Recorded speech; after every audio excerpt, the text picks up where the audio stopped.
नमस्कार साथियों। स्वागत आप सबका लोगों का हमारे ऑनलाइन प्लेटफॉर्म पर। आज हम राजस्थान के इतिहास का रिवीजन करेंगे। और आप जब भी राजस्थान हिस्ट्री को पढ़ना चालू करते हैं ना, तो राजस्थान हिस्ट्री के चालू करने से पहले हमारे सामने तीन पोर्शन होते हैं कि तुम तेवड़ की हिस्ट्री पढ़ लो, चाहे तुम भारत की हिस्ट्री पढ़ लो, चाहे तुम राजस्थान की हिस्ट्री पढ़ लो। हिस्ट्री के तीन पोर्शन पढ़ने पड़ते हैं अपन को, जिसमें सबसे पहला जो पोर्शन आता है उसका नाम है प्राचीन। उसके बाद आता है मध्यकाल। उसके बाद आता है आपका मॉडर्न। यदि मैं वर्ल्ड हिस्ट्री पढ़ाऊं तो भी यही तरीके हैं। मैं भारत की हिस्ट्री पढ़ाऊं तो भी यही तरीका है। यदि मैं राजस्थान की हिस्ट्री पढ़ाऊं तो भी यही तरीका है। आज अपन राजस्थान हिस्ट्री पढ़ना चालू करेंगे। और राजस्थान हिस्ट्री के तीन पार्ट हैं, जिसमें पहले प्राचीन है, उसके बाद मध्यकाल है, उसके बाद में आपका मॉडर्न है।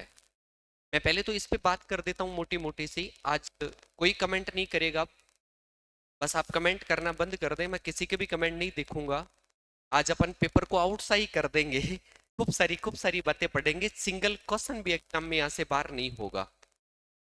तो अपन, मैं बता रहा था आप लोगों को कि पहला जो पार्ट है जिसका नाम है प्राचीन, उसके बाद आता आपका मध्यकाल, उसके बाद में आता है आधुनिक काल। सबसे बड़ी प्रॉब्लम तो बच्चों के सामने यही होती है कि कौन सा प्राचीन में पढ़ा जाता है, कौन सा मध्यकाल में पढ़ा जाता है, कौन सा आधुनिक काल में पढ़ा जाता है। यदि मैं प्राचीन राजस्थान पे चिपकाऊं या मैं तुम्हें कहूं कि तुमको हिस्ट्री की बुक उठाना, उस हिस्ट्री की बुक को तुम पढ़ना चालू करना, उसका पेज खोलना, पहले पेज पे तुम्हारे सामने नाम आएंगे समुद्रगुप्त, अभिज्ञान शकुंतलम, कालिदास, मेघदूत। तुम किताब के बीच में जाओगे ना, तो किताब के बीच में नाम आएंगे अलाउद्दीन खिलजी, महमूद लोदी, खजाइन उल फुतुह, अमीर खुसरो, अबुल फजल। और तुम किताब के लास्ट में जाएंगे ना, तो तुम्हारे सामने नाम आएंगे colonel James Tod, William Crooke, Smith. तुम्हें नहीं लगता कि बात बदल गई, जज्बात बदल गई? पहले स्टार्ट किया था तो संस्कृत के से नाम आए थे, बीच में यूं मुसलमानों के से नाम आए, लास्ट में यूं अंग्रेजों के से नाम आए। बस यही है हिस्ट्री का विभाजन। यदि मैं राजस्थान पे चिपकाऊं ये फॉर्मूला, तो राजस्थान में तो प्राचीन के नाम पे कुछ है ही नहीं। मैं करूँ ना तो आने वाले 2-3 घंटे में राजस्थान की प्राचीन हिस्ट्री को खत्म कर सकता हूँ। मोटे मोटे कुछ 4-5 जनपदों की बात करूं, उसी के अंदर आपका मैं आपको शिलालेख अभिलेखों की बात करूं, और मैं आपको सभ्यता पढ़ाऊं, तो आपका प्राचीन इतिहास क्या हो जाता है? समाप्त। राजस्थान में यदि पढ़ने के लिए कोई सबसे ज्यादा इंपॉर्टेंट चीज है या सबसे लंबा पार्ट है, तो वो आपका मध्यकाल है। और मध्यकाल तो भाई रे ठेठ 700 ईस्वी के बाद का ही मान लो आप। 700 से लेकर ठेठ 1818 आ गई थी। 712 ईस्वी में मोहम्मद बिन कासिम के आक्रमण के बाद ठेठ 1818 अंग्रेज आए थे ना, तक लड़े थे हम राजस्थानी। तो मध्यकाल तो यूं खत्म होने का नाम नहीं लेता, उसको तो यूं ले दे के जबरदस्ती खत्म करना पड़ता है। जब अंग्रेज आ गए थे, बाद में कहा था कि तुम्हारे राजस्थानियों ने, डोकरों ने धोती में जिंदगियां गुजार दी, हमारे आने के बाद में तुम बने मॉडर्न। अंग्रेजों के आने के बाद की जो सारी घटनाएं पढ़ेंगे ना, अपन वो मॉडर्न राजस्थान में पढ़ेंगे। तो हिस्ट्री का विभाजन यही है कि पहला प्राचीन है, उसके बाद मध्यकाल है, उसके बाद में आपका आधुनिक काल है। आप नोट्स खोल लें और मैं रिवाइज करवाता हूं, आप आराम से देखें चीजों को। आज खूब सारी बातें करेंगे, खूब सारे फैक्ट्स पे बात करेंगे अपन, है ना। देखो, सबसे पहले मैं आप लोगों को चौहान वंश रिपीट करवाऊंगा। कौन सा वंश पढ़ेंगे अपन? चौहान वंश। चौहान वंश अजमेर के पढ़ेंगे। अजमेर से फिर रणथंबोर, रणथंबोर के बाद में नाडोल है, नाडोल के बाद में आपका जालोर है, सिरोही है, बूंदी है, कोटा है। कोटा पर चौहानों ने राज किया, जिसकी हाड़ा शाखा थी। तो मैं आपको खूब सारी आगे आगे बातें बताता रहूंगा ना। देखो, सबसे पहले अपन कोई भी वंश पढ़ते हैं तो उस वंश की आती है आपकी उत्पत्ति। सबसे पहले कौन सी आती है? उत्पत्ति। उत्पत्ति के अंदर अपन सबसे पहले चौहान वंश की उत्पत्ति पढ़ेंगे। मैं पूछूं आपसे कि चौहान वंश की उत्पत्ति के बारे में आप क्या क्या जानते हैं, तो मैं खूब सारी बात बताऊंगा, सुनो। एक बंदा था, जिस बंदे का नाम था चंद बरदाई। इस बंदे का नाम था चंद्रबरदाई। चंद्रबरदाई ने एक ग्रंथ लिखा था जिस ग्रंथ का नाम था पृथ्वीराज रासो। कभी आपसे एग्जाम में सीधा ही पूछ ले कि चंद्रबरदाई का रचना कौन सी है, तो पृथ्वीराज रासो। या आपसे अब कभी ऐसा पूछ ले कि पृथ्वीराज रासो का राइटर कौन है, चंद्रबरदाई। चंद्रबरदाई पृथ्वीराज रासो नामक ग्रंथ लिखता है जिसमें चौहान वंश की उत्पत्ति के बारे में बताता है कि एक पर्वत था जिस पर्वत का नाम था आबू पर्वत। एक ऋषि का नाम बताता है जिस ऋषि का नाम था वशिष्ठ ऋषि। और वशिष्ठ ऋषि इस आबू पर्वत पर किया करता था यज्ञ। यज्ञ करता, यज्ञ में राक्षस आते, यज्ञ को भंग कर देते। उनसे बचाने के लिए उन्होंने अग्नि से 4 योद्धाओं की उत्पत्ति की। और वो जो योद्धाओं की उत्पत्ति थी वो था आपका प्रतिहार, एक था आपका परमार, एक था आपका चालुक्य और एक था चौहान। इससे 4 राजपूत वंशों की उत्पत्ति हुई जिसमें पहला था प्रतिहार, परमार, चालुक्य, चौहान। प्रतिहार राजपूत वंश हुआ, परमार हुआ, चालुक्य हुआ और चौहान हुआ। मैं चित्र भी लगा रखा मैंने। ये आपका अग्निकुंड है, ये वशिष्ठ ऋषि यज्ञ कर रहे हैं। इन्होंने 4 योद्धा कर दिए पैदा जिसमें एक है प्रतिहार आपका, परमार है, चालुक्य है और कौन सा है, चौहान। मुझे एग्जाम का तो नहीं पता, बाकी कोई एग्जाम ऐसे पूछ रखा था कि चौहान इसे राजपूतों की उत्पत्ति में सबसे अंत में जो वंश पैदा हुआ था या वंश की उत्पत्ति हुई थी वो कौन सा वंश था, आपका चौहान वंश। चौहानों की जो संतान थी वो आपके चौहान कहलाए। ये बात कहने वाला कोई आदमी है तो कौन सा है, वशिष्ठ ऋषि। अब मैं बात करूं कि आज की साइंस इस बात को नहीं मानती यार, अग्नि से तो टावर कैसे ही पैदा हुए होंगे, अग्नि से तो कैसे योद्धा पैदा किए होंगे। बाकी जहां तक राजस्थान के इतिहासकार पूछे, हमारे को अनुमान लगाया यार ऐसा नहीं हुआ होगा, ऐसा भी तो हो सकता है ना। जब यू राक्षस उस यज्ञ को भंग कर रहे होंगे तो उसने 4 बलिष्ठ आदमियों को बुलाया होगा और 4 बलिष्ठ आदमियों को बुला करके कहा होगा कि तुम अग्नि को साक्षी मान करके अग्नि के सामने कसम खा के कहो कि तुम लड़ोगे, तुम मेरे यज्ञ को भंग नहीं होने दोगे। वो जो 4 बलिष्ठ आदमी रहे होंगे उन्हें अग्नि को साक्षी मान करके कसम खाई होगी। उन्होंने कहा होगा कि हम अग्नि को साक्षी मान के कसम खाते हैं कि हम लड़ेंगे, तुम्हारे यज्ञ को भंग नहीं होने देंगे। उनके नाम यूं प्रतिहार, परमार, चालुक्य, चौहान रहे होंगे। और अपन मानते भी हैं अग्नि को सब कुछ। इंसान और देवताओं के बीच में यदि मध्यस्थता करवाने का काम करता है ना तो आपकी अग्नि देवता करते हैं। आज अपन घर में भी यूं किसी भी देवता के नाम का प्रसाद बनाए ना तो हम बाकी किसी देवता को नहीं जानते, बाकी हम अग्नि देवता को जानते हैं। मम्मी घूंघट निकालती है और घूंघट निकाल करके खीर पुआ पापड़ी जो भी बनाती है अग्नि पर भोग लगाती है और अग्नि देवता को कहती है कि हे अग्नि देवता, हमने ये बालाजी के नाम का प्रसाद बनाया है, पपड़ाज माता के नाम का बनाया है, बाकी माता के नाम का बनाया है। किसी भी देवी देवता का नाम लेकर के कहती कि हे अग्नि देवता, हमने उस देवता के नाम का प्रसाद बनाया है, आप जाना और उन देवताओं को अवगत कराना कि संसार में तुम्हें तुम्हारा भक्त याद करता है। आज जब हम शादी भी करते हैं तो अग्नि जलाते हैं, नव विवाहित दुल्हा दुल्हन को अग्नि के सामने बिठाते हैं और बिठा करके ब्राह्मण देवता अग्नि देवता से प्रार्थना करते कि हे अग्नि देवता, जो तेरे सामने नव विवाहित दुल्हा दुल्हन का जोड़ा बैठा है, ये एक दूसरे के बंधन में बंधने जा रहा है, आप यहां से जाना देवताओं के पास में इंद्रलोक में, सभी देवताओं को जाकर के अवगत करवाना कि जोड़ा सलामत रहे। अपन हर काम कोई भी कर शुभ काम करते हैं उसमें अग्नि को महत्वपूर्ण मानते हैं। हम ऐसा तो नहीं करते कि पानी की बाल्टी रखी, पानी की बाल्टी रख करके उसके 4 फेरे खा लिए। फेरे 7, फेरे 4 ही होते हैं। मैंने 4 का नाम लिया तो तुम्हारे माइंड में ऐसे आ जाए कि सर फेरे तो 7 होते हैं ना, फेरे 4 ही होते हैं। ये तो बॉलीवुड वालों ने बिगाड़ के रख दिया सारा मामला, 7 फेरों के 7 वचन निभाऊंगी, ऐसा कुछ भी नहीं है। फेरे 4 होते हैं जिसमें 3 में बीननी आगे, 1 में बीन आगे। बाकी यदि आप कह रहे हो कि हमारे तो पंडित बोलता है कि 7 फेरे हैं, तो पंडित को कहना है कि तुम पंडित जी गलत बोल रहे हो। 4 ही होते हैं, जिसमें 3 में बीननी आगे रहती है, 1 में बीन आगे रहता है। तो हम सबको अग्नि देवताओं, अग्नि को सब कुछ मानते हैं। तो उस वशिष्ठ ऋषि ने भी ऐसा ही किया होगा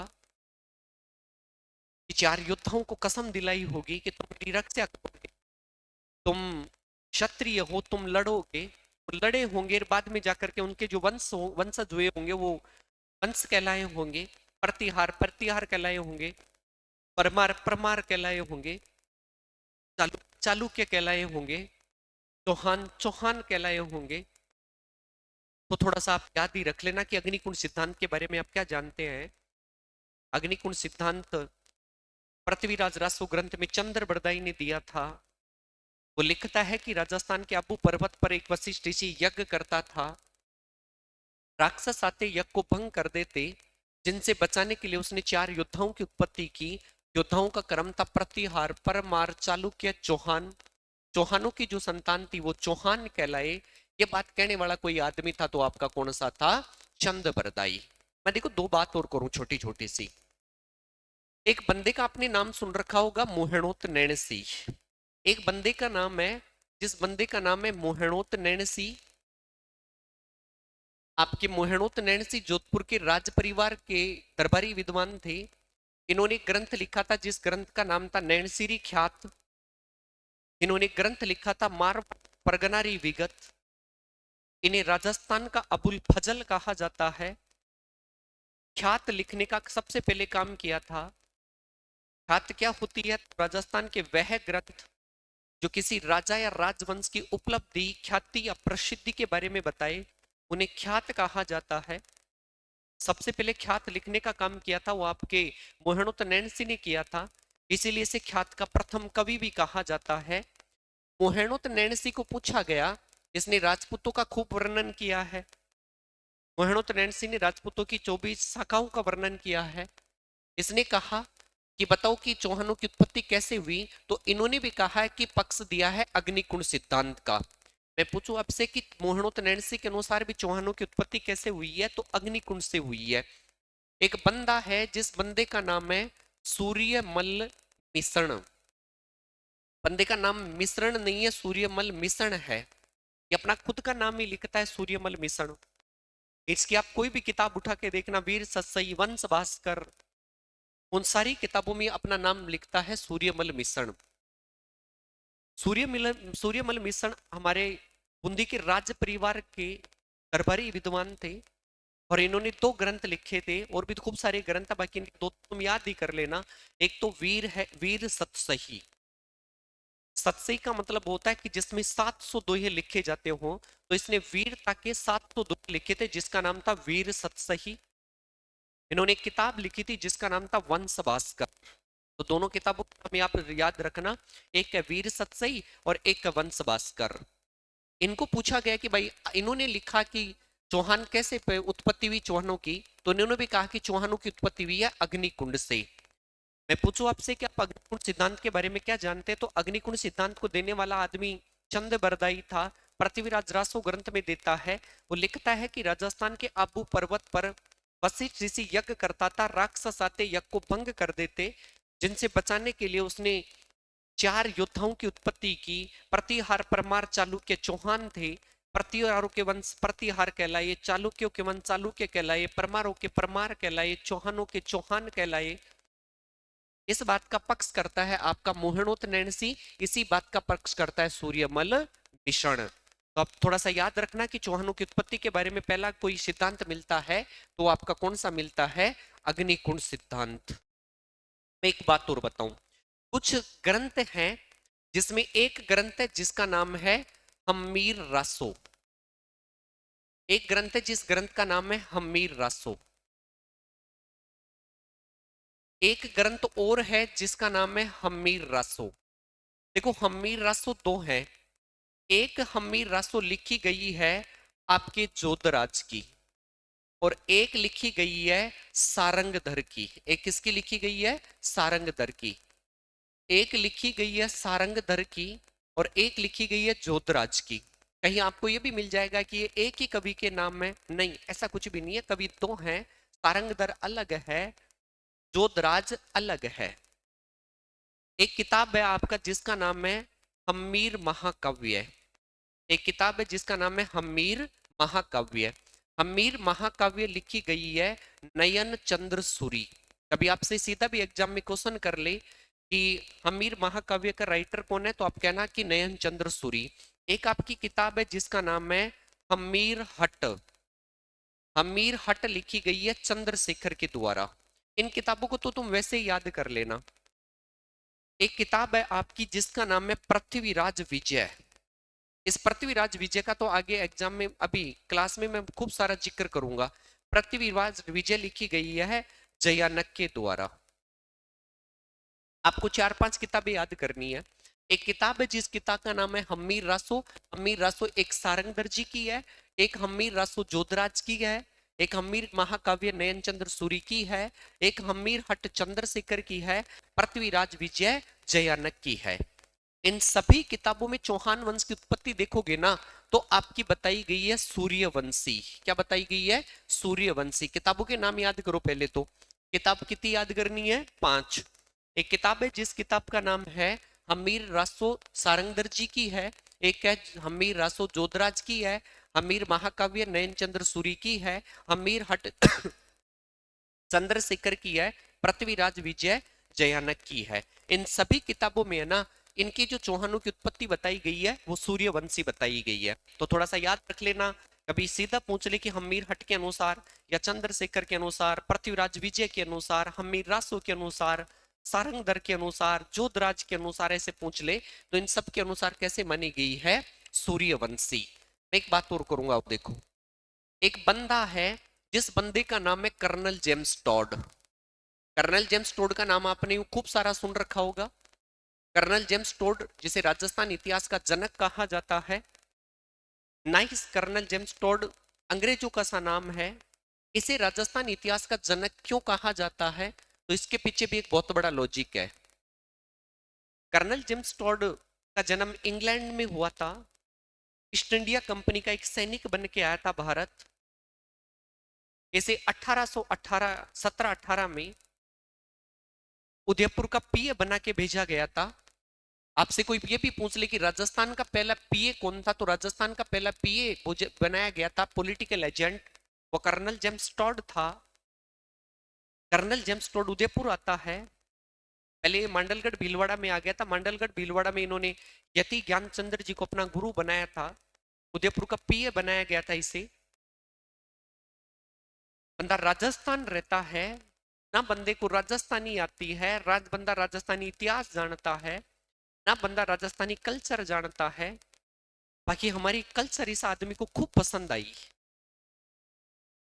कि जहां भी हमारे डोकरों के पास में बैठता, पेड़ों के नीचे, हमारे डोकरे इनको किस्से सुनाया करते राजस्थान के, राजस्थान की वीरता की बातें सुनाया करते इसे। जो राजस्थान की खूब खूब कल्चर पसंद आई इसको। बंदे ने सोचा यार क्या आदमी है, जहां पानी की कीमत हो सकती है, बाकी खून की कोई कीमत नहीं है इन लोगों में। जो रांगड़ है एकदम, चाहे जहां लड़ जाते हैं, चाहे जिसके लिए लड़ जाते हैं। जब भी कर्नल जेम्स टोड यहां पीए बन के आए थे, यहां से अंग्रेजों के पास में मिलने जाते ने बंगाल, तो अंग्रेज पूछते इसे कि कैसे है रे राजस्थानी, क्या चल रहा है तेरे राजस्थान में। तब कर्नल जेम्स टोड हमारी अंग्रेजों के सामने खूब बड़ाई करता। कहता कर्नल जेम्स टोड क्या आदमी है यार, क्या लड़ते हैं यार वो लोग, बेहतरीन लोग हैं यार। दुनिया जैसी लड़ाई लड़ती है, उनकी लुगाइयां लड़ती हैं। क्या शर्म है यार उन लोगों में, क्या कल्चर यार उन लोगों की, क्या स्वाभिमान है उन लोगों में। खूब बड़ाई करता हमारी। अंग्रेजों के सामने जब राजस्थान की बड़ाई करता, राजपुताने की बड़ाई करता,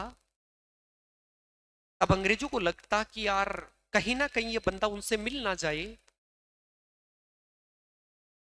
अंग्रेजों ने कर्नल जेम्स टोड से कहा कि उठा ले बोरी बिस्तर राजस्थान से। और चला जा वापस। बंदा 1817-18 में आया था, 22 में राजस्थान छोड़ के चला जाता है। जब उदयपुर से रवाना हुआ था, उदयपुर से रवाना हुआ था तो एक किताब लिखना चालू करता है, खुद के यहाँ के रवाना होने की एक जीवनी लिखना चालू करता है, जिसमें लिखता है कि सुबह के 5 बज गए हैं, अब मैं उदयपुर से रवाना हो गया हूँ। मैं उदयपुर से रवाना होकर के मैं सिरोही की तरफ जा रहा हूँ।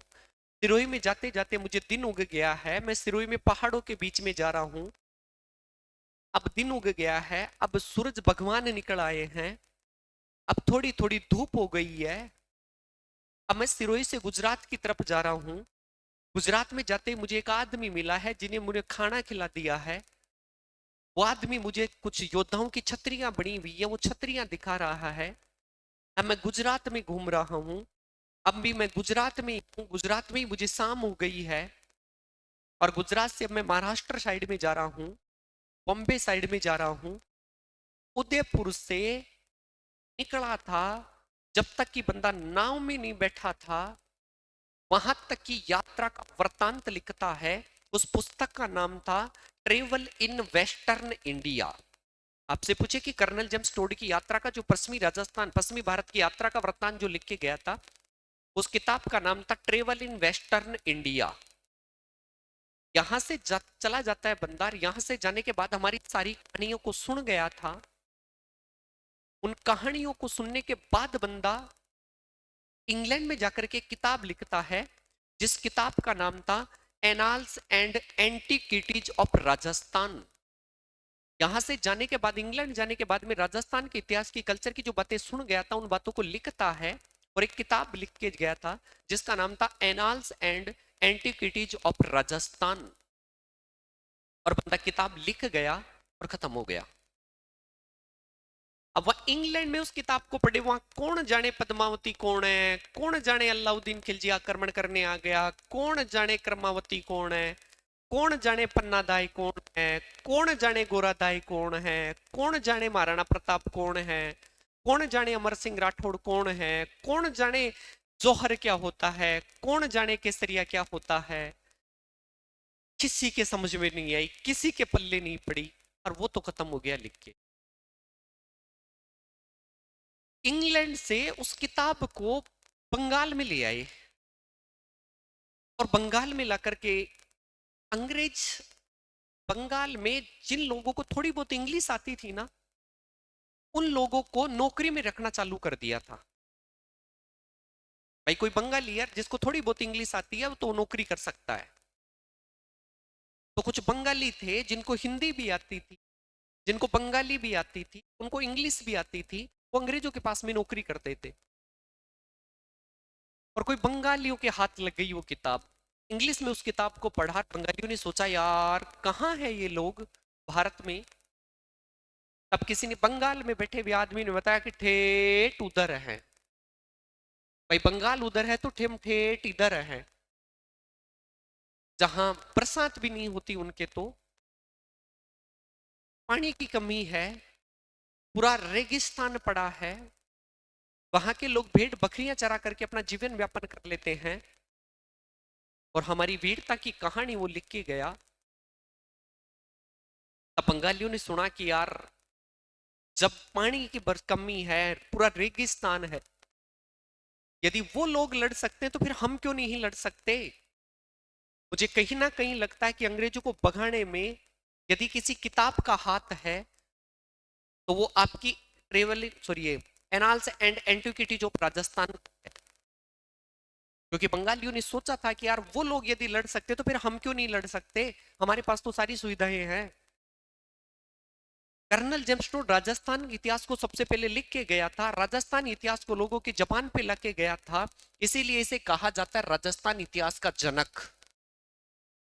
मैं तो जब यूं कर्नल जेम्स टोड को पढ़ता हूं और पढ़ाता हूं तब मुझे लगता है क्यों गांव गांव में कर्नल जेम्स टोड का मंदिर होना चाहिए, ताकि सुबह कोई माँ अपने बच्चे को स्कूल में छोड़ने के लिए जाए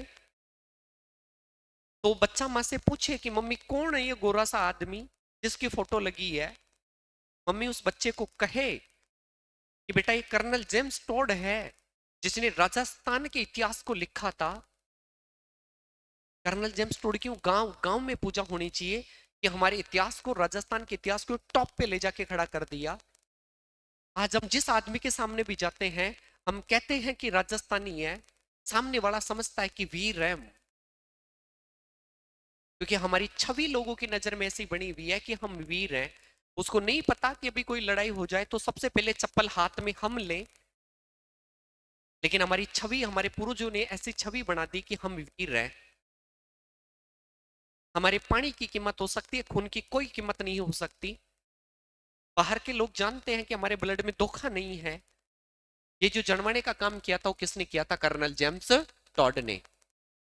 इसीलिए कर्नल जेम्स टोड को कहा जाता है राजस्थान इतिहास का जनक। कर्नल जेम्स टोड चौहानों की उत्पत्ति के बारे में लिखता है कि ये तो विदेशी हैं। आपसे कोई पूछ ले कि चौहानों की उत्पत्ति के बारे में विदेशी मत या विदेशी की बात करने वाला या चौहानों को विदेशी बताने वाला आदमी था तो कौन था? Colonel James Tod. Colonel James Tod का पूछा उनसे, थॉट निकला उसका कि विदेशी कैसे हैं, तो कहा यार इनकी कल्चर ऐसे लगती है जैसे तो मध्य एशिया के लोगों की है। ऐसे लगता है कि यार ये मध्य एशिया से आए हुए हैं, मध्य एशिया के लोगों से की जैसे कल्चर लगती है इनकी। तो कर्नल जेम्स टॉड, विलियम कुर्क और स्मिथ इनको बता के गए हैं विदेशी। आपके सामने तीन मत हो गए। पहला जो मत हुआ वो आपका अग्निकुंड सिद्धांत तो हो गया। उसके बाद में एक आपका हो गया कर्नल जेम्स टोड वाला। कर्नल जेम्स टोड बताता है कि ये विदेशी थे। आपका एक शिलालेख आता है जिस शिलालेख का नाम है बिजोलिया शिलालेख।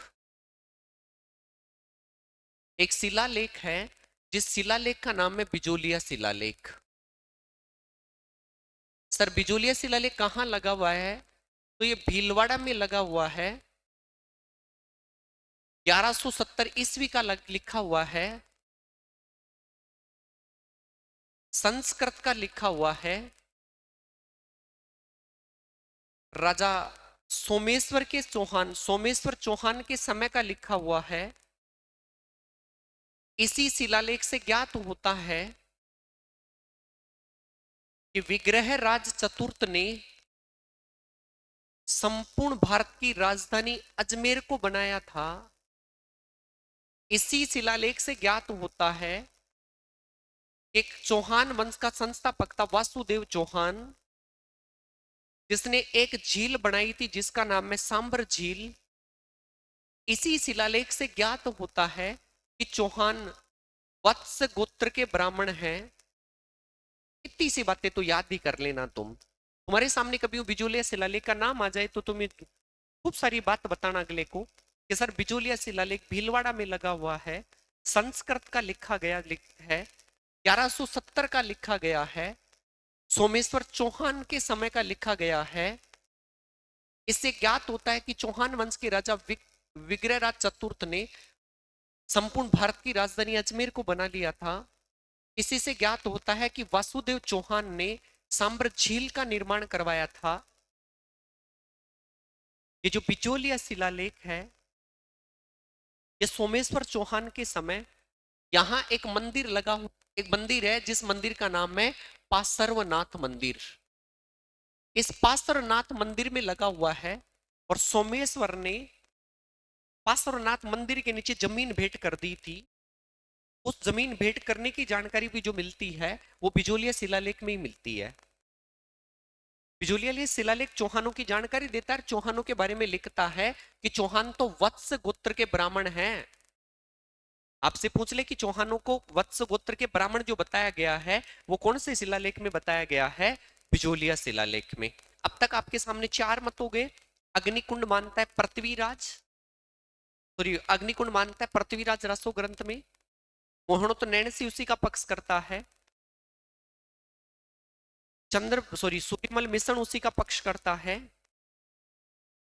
चंद्रवंशी एक शिलालेख है जिस शिलालेख का नाम है हासी शिलालेख। इसी शिलालेख में इन्हें चंद्रवंशी कहा गया है। मत हो गए आपके पांच। गौरी शंकर ओझा इन्हें सूर्यवंशी मानता है। मैं एक बार रिवाइज कर देता हूं इन सबको। चौहान वंश की उत्पत्ति के बारे में हमारे सामने 5 बड़े बड़े मत आते हैं कि चौहानों की उत्पत्ति कैसे हुई। सबसे पहला मिलता है अग्निकुंड सिद्धांत। अग्निकुंड सिद्धांत दिया था चंद्रबरदाई ने, पृथ्वीराज रासो ग्रंथ में दिया था। वो लिखता है कि राजस्थान का अब्बू पर्वत था जिस पर वशिष्ठ ऋषि यज्ञ करता था।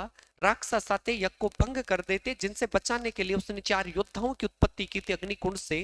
योद्धाओं का क्रम था प्रतिहार, परमार, चालुक्य, चौहान। सबसे अंत में चौहान हुए। चौहान की संतान चौहान कहलाए, प्रतिहारों की प्रतिहार कहलाए, परमारों की परमार कहलाए, चालुक्यों की चालुक्य कहलाए। मोहनोत नैन्सी ने इसी का पक्ष किया, सूर्यमल मिशन ने इसी का पक्ष किया। हम्मीर महाकाव्य, हम्मीर रासो, हम्मीर हट और एक पृथ्वीराज विजय, इन सब में इनको सूर्यवंशी बताया गया है। गौरी शंकर ओझा भी इनको सूर्यवंशी मानता है। कर्नल जेम्स टोड, विलियम कुर्क स्मिथ इन्हें विदेशी मानता है। बिजोलिया शिलालेख भीलवाड़ा में लगा हुआ है, 1170 का लगा हुआ है। सोमेश्वर चौहान के समय का लगा हुआ है, संस्कृत का लिखा हुआ है। सरनाथ मंदिर की दीवार पर लगा हुआ है। यह बताता है कि चौहान तो वत्स गोत्र के ब्राह्मण थे। कि बिजोलिया शिलालेख के अनुसार चौहानों की उत्पत्ति कैसे मानी गई है, तो तुम बताना कि चौहानों की ब्राह्मणों से मानी गई है। इसी शिलालेख से ज्ञात होता है कि सांबर झील का निर्माण वासुदेव चौहान ने करवाया था। ज्योग्राफी में आप पढ़ेंगे कि ये तो एक प्राकृतिक झील है। विग्रहराज चतुर्थ अजमेर का शासक हुआ था, जिसने अजमेर को अपनी राजधानी संपूर्ण भारत की राजधानी अजमेर को बनाया था। इस बात का प्रमाण भी जो मिलता है अपन को कौन से शिलालेख से मिलता है, बिजोलिया शिलालेख से। तो आप इतना सा तो याद ही कर लेना कि चौहान वंश की उत्पत्ति के बारे में बड़े बड़े 5 फैक्ट मिलते हैं। ठीक है, बाजो अपन सबसे पहले चौहान पढ़ने चालू करेंगे, सांबर के चौहान। और फिर मैं सांबर के चौहानों के बाद में कहां ले जाऊंगा, अजमेर। सांबर के चौहानों के बारे में मिलता है कि एक झील है जिस झील का नाम है सांबर झील। मैं बता ही रहा था कि सांबर झील का बिजोलिया शिलालेख के अनुसार तो निर्माण वासुदेव चौहान ने करवाया। ज्योग्राफी मानती है कि तो एक प्राकृतिक झील है। इस सांबर झील के आसपास है ना बात थी 551 ईस्वी की। 551 ईस्वी में एक आदमी है जिसका नाम है वासुदेव चौहान। और वासुदेव चौहान है कि 551 ईस्वी के आसपास चौहान वंश की क्या कर देता है, स्थापना। मैं पूछूं आपसे कि सांबर व अजमेर के चौहानों का संस्थापक कौन है, तो वासुदेव चौहान है जिसने स्थापना की है 551 ईस्वी के आसपास। इसने अपनी प्रारंभिक राजधानी बनाई थी ना, वो बनाई थी अही छत्रपुर। अही छत्रपुर किसका प्राचीन नाम है, तो ये है नागौर का। तो आपसे पूछे कि सांबर के चौहानों की प्रारंभिक राजधानी या चौहान वंश की प्रारंभिक राजधानी बनी है, तो अही छत्रपुर बनी है। इसी ने सांबर झील के किनारे एक माता का मंदिर दिया था, जिस माता का नाम था साकंबरी माता। आपसे पूछे कि इसने कौन सी माता का मंदिर का निर्माण करवाया था, साकंबरी माता। मैं पूछूं आपसे कि साकंबरी माता का मंदिर कौन सी झील के बना हुआ है, किनारे बना हुआ है, सांबर झील के किनारे। बनाने वाला कोई आदमी था, तो कौन था, वासुदेव चौहान। मैं कहीं पढ़ रहा था कि एक बार बता रहे थे कि सांबर झील के आसपास अकाल पड़ गया था।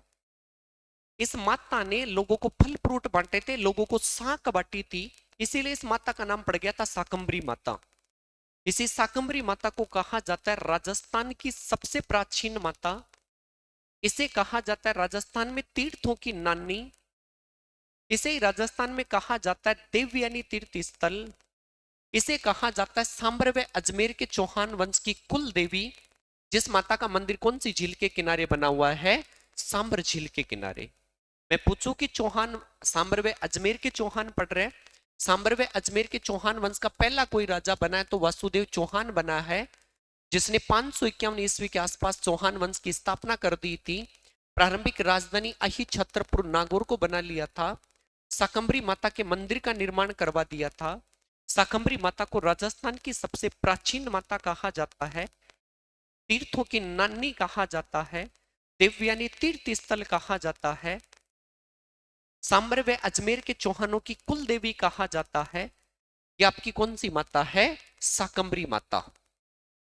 इस वासुदेव के बाद में कोई राजा बना है तो वो बना है गुहक प्रथम के नाम से। इस गुहक प्रथम ने सीकर में एक मंदिर बनवाया था जिस मंदिर का नाम है हर्षनाथ मंदिर। मैं पूछ लूं आपसे कि हर्षनाथ मंदिर कहां पड़ता है? रेवासा। रेवासा आपका पड़ता है सीकर में। और इसका निर्माण किसने करवाया था? गुहक प्रथम ने। इसके बाद में एक राजा बना है जिस राजा का नाम है चंदन राज। चंदन राज राजा बना है। इस चंदन राज की पत्नी थी जिस पत्नी का नाम था आत्म प्रभा। ऐसे बताते कि इस आत्म प्रभा को ना श्राप लगा हुआ था कि तेरे को काला सर्प डसेगा, तू काले सर्प डसने से मर जाएगी, तेरी मौत हो जाएगी। ऐसे बताते कि आत्म प्रभा है ना, काले सर्प से बचने के लिए पुष्कर झील के किनारे किनारे रोज 1000 दीपक जलाया करती थी। इसलिए इतिहास में कहलाई है रुद्राणी। आपसे पूछ ले कि इतिहास में रुद्राणी के नाम से प्रसिद्ध कौन हुई है, तो आपकी कौन हुई है? आत्म प्रभा। आत्म प्रभा किसकी पत्नी है? चंदन राज की। अपन सांभरवे अजमेर के चौहान पढ़ रहे हैं। सांभरवे अजमेर के चौहान का पहला राजा बना है वासुदेव चौहान।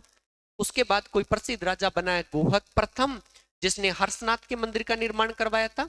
उसके बाद में बना है चंदन राज। चंदन राज की पत्नी है आत्म प्रभा। पुष्कर झील के किनारे 1000 दीपक जलाया करती थी, इसलिए इतिहास में क्या कहलाई? रुद्राणी। पूछ ले आपसे कभी एग्जाम में कि रुद्राणी के नाम से प्रसिद्ध कौन हुई है, तो तुम बताना कि आत्म प्रभा चंदन राज की पत्नी थी जो इतिहास में क्या कहलाई है? रुद्राणी। तो रुद्राणी के नाम से प्रसिद्ध होने वाली कोई महिला तो कौन सी है? रुद्राणी के नाम से प्रसिद्ध होने वाली है तो कौन सी है? आत्म प्रभा। इसके बाद कोई प्रसिद्ध राजा बना है। इसका एक क्वेश्चन पूछा गया है कि राजा बना था पृथ्वीराज प्रथम। पृथ्वीराज प्रथम के समय जगह है आपकी गुजरात। और गुजरात में एक वंश था जिस वंश का नाम था चालुक्य वंश। और चालुक्य वंश ने आक्रमण कर दिया था पुष्कर पर। किस पर आक्रमण कर दिया? पुष्कर पर। पुष्कर पर आक्रमण कर दिया ना, तो पृथ्वीराज जाता है और पृथ्वीराज है ना 700 चालुक्यों का वध करता है। आपसे पूछे कि पृथ्वीराज प्रथम के समय गुजरात के चालुक्य वंश ने पुष्कर पर आक्रमण कर दिया था और इसने 700 चालुक्यों का वध किया था। पिछले एग्जाम में शायद ये पूछा ही गया है कि चौहान वंश का कौन सा राजा जिसने 700 चालुक्यों का वध किया था, तो वो था पृथ्वीराज प्रथम। इस पृथ्वीराज प्रथम के बाद में वासुदेव के बाद में कोई राजा बना है, तो वो राजा बना है आपका अजय राज। ना भी यही है और काम का भी यही है। अपन सांबर के चौहान पढ़ रहे हैं। सांबर के चौहान वंश की स्थापना करने वाला कोई राजा है तो आपका वासुदेव चौहान है। यहां सांबर में एक राजा हुआ जिस राजा का नाम था अजय राज। अजय राज क्या करता है? सांबर को खाली करता है और एक पहाड़ी है जिस पहाड़ी का नाम है बीटली पहाड़ी। इस बीटली पहाड़ी की तलहटी में ले जाता है और तलहटी में ले जाकर के एक शहर बसाता है जिस शहर का नाम था अजमेर। मैं पूछूं आपसे कि अजमेर कब बसा था, तो अजमेर बसा था 1113 में। अजमेर को बसाने वाला आदमी कौन है? अजय राज। मैंने जैसे ही कहा कि अजमेर को बसाने वाला आदमी अजय राज है, तो तुम्हारे माइंड में सारे शहरों के नाम याद आ जाना चाहिए। अजय राज ने अजमेर बसाया था। महाराणा उदय सिंह ने उदयपुर बसाया था। राव जोधा ने जोधपुर बसाया था। राव बीका ने बीकानेर बसाया था। सवाई जयसिंह ने जयपुर बसाया था। सवाई माधो सिंह ने सवाई माधोपुर बसाया था। कोटिया भील के नाम पर कोटा पड़ा। बुंदा मीणा के नाम पर बूंदी पड़ा। झाला जालिम सिंह के नाम पर झालरा पाटन झालावाड़ पड़ा। खूब सारे शहर। तो 1113 में अजय राज एक शहर बसाता, उस शहर का नाम क्या था? अजमेर। चौहान पहले कहां रहते थे? सांबर। सांबर से चौहान कहां चले गए? अजमेर। बताओ चौहानों का साम्राज्य विस्तार हुआ कि नहीं हुआ? हुआ सर। पहले तो सांबर थे, अब तो सांबर से कहां आ गए? अजमेर। इसीलिए अजय राज के काल को कहा जाता है चौहानों का साम्राज्य विस्तार का काल।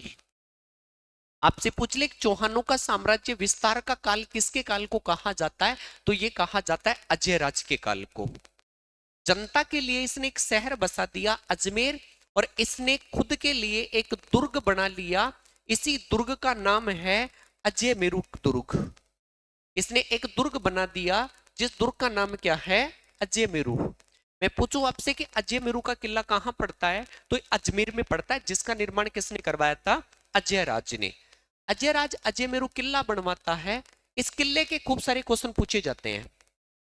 आपसे पूछ ले कि किला कहाँ है, तो अजमेर में है, निर्माण अजय राज ने करवाया था। इसी किले को कहा जाता है तारागढ़। इसी किले का नाम क्या है, तारागढ़। मेवाड़ का एक राजकुमार था जिसका नाम था पृथ्वीराज सिसोदिया। पृथ्वीराज सिसोदिया की पत्नी थी जिसका नाम था तारा।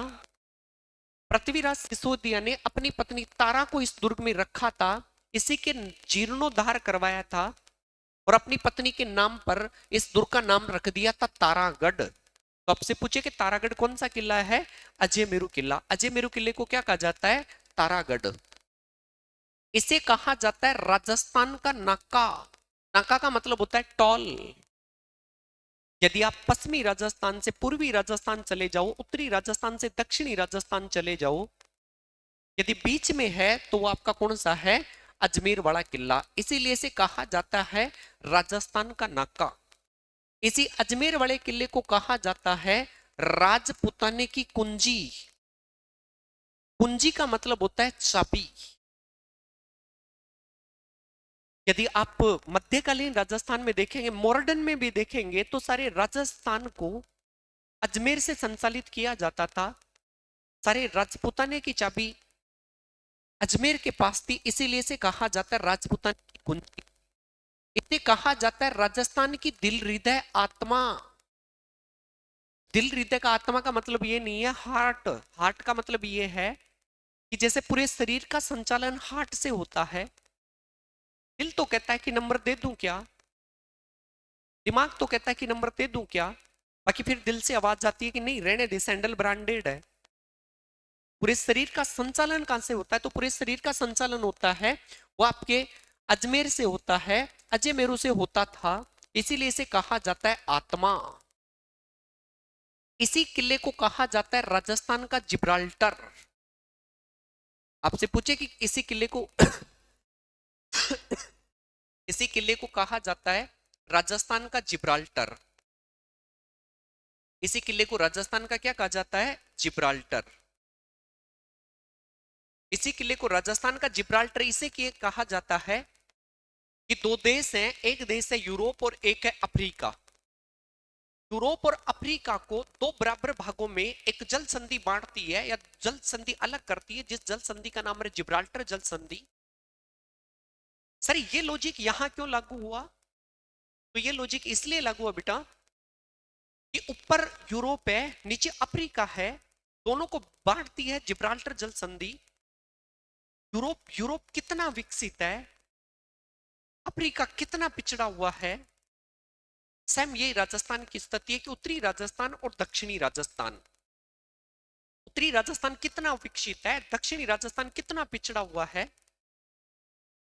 इसीलिए इस किले को या इसके दुर्ग को कहा जाता है राजस्थान का जिब्राल्टर। तो तुम थोड़ा सा यही याद कर लेना कि राजा बना है अजय राज। अजय राज साम्र से खाली करता है, बिटली पहाड़ी की तलहटी में एक शहर बसाता है 1113 में। ये तो आप याद ही रख लेना, कोई पूछ लेगा अजमेर कब बसा था, तो अजमेर बसा था 1113 में। अजमेर को बसाने वाला आदमी कौन था, तो अजमेर को बसाने वाला आदमी था अजय राज। आप लिख ले बताना कि इसी ने अजय मेरू के किले का निर्माण करवाया था। अजय मेरू के किले को राजस्थान में तारागढ़ कहा जाता है, राजस्थान का नाका कहा जाता है, राजपुताने की कुंजी कहा जाता है, राजस्थान की दिल, हृदय, आत्मा कहा जाता है, राजस्थान का जिब्राल्टर कहा जाता है। ये आपका कौन सा किला है, तारागढ़ का किला। और तारागढ़ का किला कहाँ पड़ता है, अजमेर। अब मैं देखो एक छोटी सी बात और बताऊं तुम्हें। अपन अजमेर का एक राजा पढ़ रहे हैं जिस राजा का नाम है अजय राज, और अजय राज ने खुद के नाम पर कौन सा शहर बसा दिया, अजमेर। इसकी पत्नी थी जिस पत्नी का नाम था सोमलवती। पत्नी का नाम क्या था, सोमलवती। अजय राज बेचारा जब भी यूं आता जाता कहीं भी,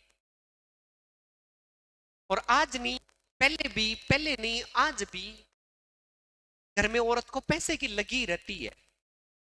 कोई आदमी बेचारा ये सो भी जाता है ना, तो उसको तो औरत हमेशा उनके छेद निकालती रहती है, तू सो रहा है, तू पैसे भी नहीं कमा रहा, टाबरों के पास अंडरवियर भी नहीं है, मेरे पास भी कपड़े नहीं, भाई ब्याह वाली होगी, कल ने भाई की शादी करनी है, छेद निकालती है। अजय राज की पत्नी सोमलवती पैसा पैसा करती है अजय राज के सामने। ऐसे बताते कि अजय राज ने अजमेर में सबसे पहले चलाए थे चांदी के सिक्के। आपसे पूछे कि अजमेर में चांदी के सिक्के चलाने वाला आदमी था, तो वो कौन था? अजय राज। अजय राज ने कहा अपनी पत्नी सोमलवती से कि क्यों तू पैसा पैसा करती है, पैसों की लगा दूं ढेरी, और इन चांदी के सिक्कों पर अपनी पत्नी सोमलवती या सोमल देवी का नाम लिखवा दिया था। मुझे याद आता है कि एक ग्रंथ है जिस ग्रंथ का नाम है पृथ्वीराज विजय। पृथ्वीराज विजय आपके जयानक का लिखा गया है। पृथ्वीराज विजय ग्रंथ में जयानक लिखता है कि इस अजय राज ने सारी धरती पर चांदी चांदी कर दी थी। चांदी का मतलब है कि इसने चांदी बिछा दी थी, इसने चांदी के सिक्के चला दिए थे और उन सिक्कों पर अपनी पत्नी सोमलवती का नाम लिखवा दिया था। आपसे पूछे कि अजमेर में सबसे पहले सोने के सिक्के, वो सॉरी, चांदी के सिक्के चलाने वाला कोई आदमी था, तो कौन था? अजय राज। अजय राज ने चांदी के सिक्के चलाए और उन पर अपनी पत्नी सोमलवती का नाम लिखवा दिया। सोमलवती को कह दिया कि अब तू पैसा पैसा नहीं करेगी, क्योंकि मैंने पैसों की ढेरी लगा दी है तेरे लिए। ऐसे बताते कि सोमलवती को अजय राज कहता है कि ये दुनियादारी सब कुछ मोहमाया है, तू मेरी पत्नी होकर के तू पैसा पैसा करती है, ये सब कुछ संसार में मोह माया है, मैं छोड़ छाड़ करके जाता हूं, रख ले तू पैसा। ऐसे बताते कि अजय राज है ना, वो माया छोड़ देता है सारी, और छोड़ राजपाट छोड़ करके पुष्कर झील के किनारे चला गया था। आपसे पूछे कि अजमेर का कौन सा राजा जिसने राजपाट छोड़ दिया था, पुष्कर झील के किनारे चला गया था, तो वो आपका था अजय राज। अजय राज ने राजपाट छोड़ करके पुष्कर झील के किनारे चला गया था। ऐसा करने वाले दो क्वेश्चन पूछता है।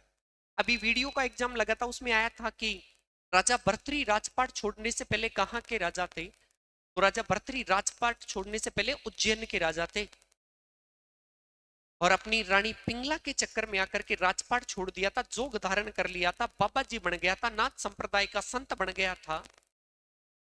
अपनी बहन के घर जाकर के भीख मांगता है, अलवर के सरिस का अभ्यारण्य में आकर के गोरखनाथ जी के पास में आकर के पूजा करने लगता है। अलवर में भर्तृ का मंदिर बना हुआ है, जहां प्रति वर्ष भाद्रपद शुक्ल सप्तमी अष्टमी को भर्तृ का मेला लगता है। इसी मेले को राजस्थान में कनपटे साधुओं का मेला कहा जाता है। तो भर्तृ राजपाट छोड़ने से पहले उज्जैन के राजा थे, और अजय राज राजपाट छोड़ने से पहले अजमेर के राजा थे। ये कहां चले गए थे? पुष्कर झील के किनारे। अजय राज की तीन बातें याद करनी है। अजमेर शहर बसाया, राजपाट छोड़ा, राजपाट छोड़ छाड़ करके पुष्कर झील के किनारे चला गया, अजयमेरू किले का निर्माण करवाया, अजमेर में सबसे पहले चांदी के सिक्के चलाए, जिन पर अपनी पत्नी सोमलवती का नाम लिखवाया। यह आपका कौन सा राजा है? अजय राज। अजय राज के बाद में कोई प्रसिद्ध राजा बना है, तो वो बना है आपका अर्नोराज। इसी अर्नोराज का नाम है ना, अपन को किताबों में और मिल जाएगा, वो है आनाजी।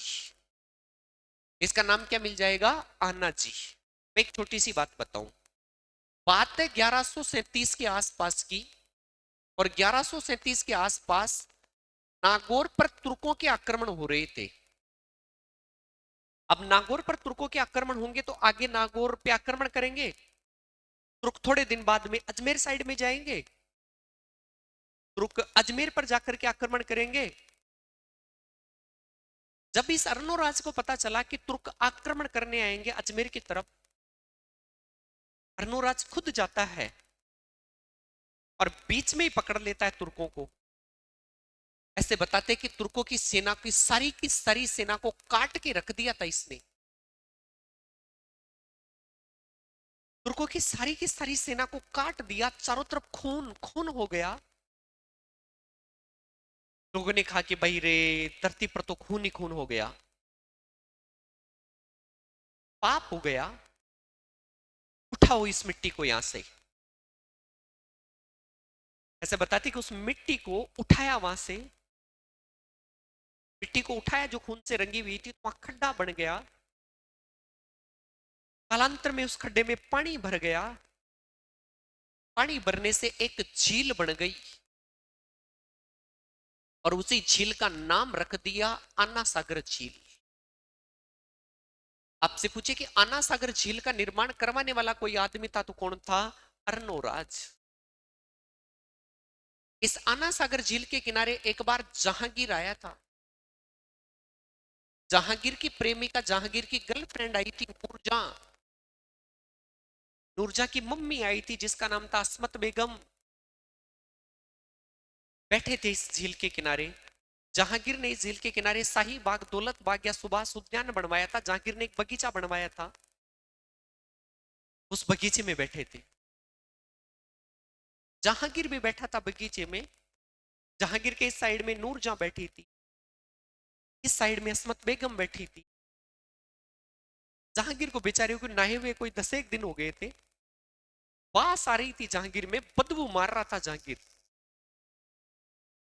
अस्मत बेगम ने जहांगीर से कहा, भाई रे तेरे में तो बदबू उठ रही है, कैसे बैठती होगी तेरे पास से नूरजहां? ऐसे बताते कि अस्मत बेगम गुलाब का फूल तोड़ती है और फूल तोड़ करके इत्र बनाती है। मुझे आपसे कि सबसे पहले इत्र जो तुम परफ्यूम लगाते हो ना चुन्नी में, जो परफ्यूम बनाने वाली कोई महिला थी, तो वो उस महिला का नाम था अस्मत बेगम। तो जहांगीर की सासू लगती थी, नूरजहां की मम्मी थी ये। अस्मत बेगम सबसे पहले यहाँ क्या बना के गई थी? इत्र। जहांगीर इसी झील के किनारे शाही बाग, दौलत बाग या सुभाष उद्यान का क्या करवाया था? निर्माण। इस अर्नोराज के काम की बात और याद सुनना। इसने पुष्कर झील के किनारे एक मंदिर बनाया था जिस मंदिर का नाम था वराह मंदिर। इसने पुष्कर झील के किनारे वराह मंदिर का निर्माण करवाया था। याद आता है कि इस वराह मंदिर में एक बार जहांगीर आया था। वराह भगवान विष्णु का चौथा अवतार है। वराह स्वर को कहा जाता है। जहांगीर खुद इस मंदिर में गया और मंदिर में जाकर के देखता है तो वराह भगवान की मूर्ति लगी है। जहांगीर कहता है कि ये भगवान मुझे पसंद नहीं आया, इनकी शकल सुअर के जैसे लग रही है मुझे। जहांगीर इस वराह मंदिर को तुड़वाता है।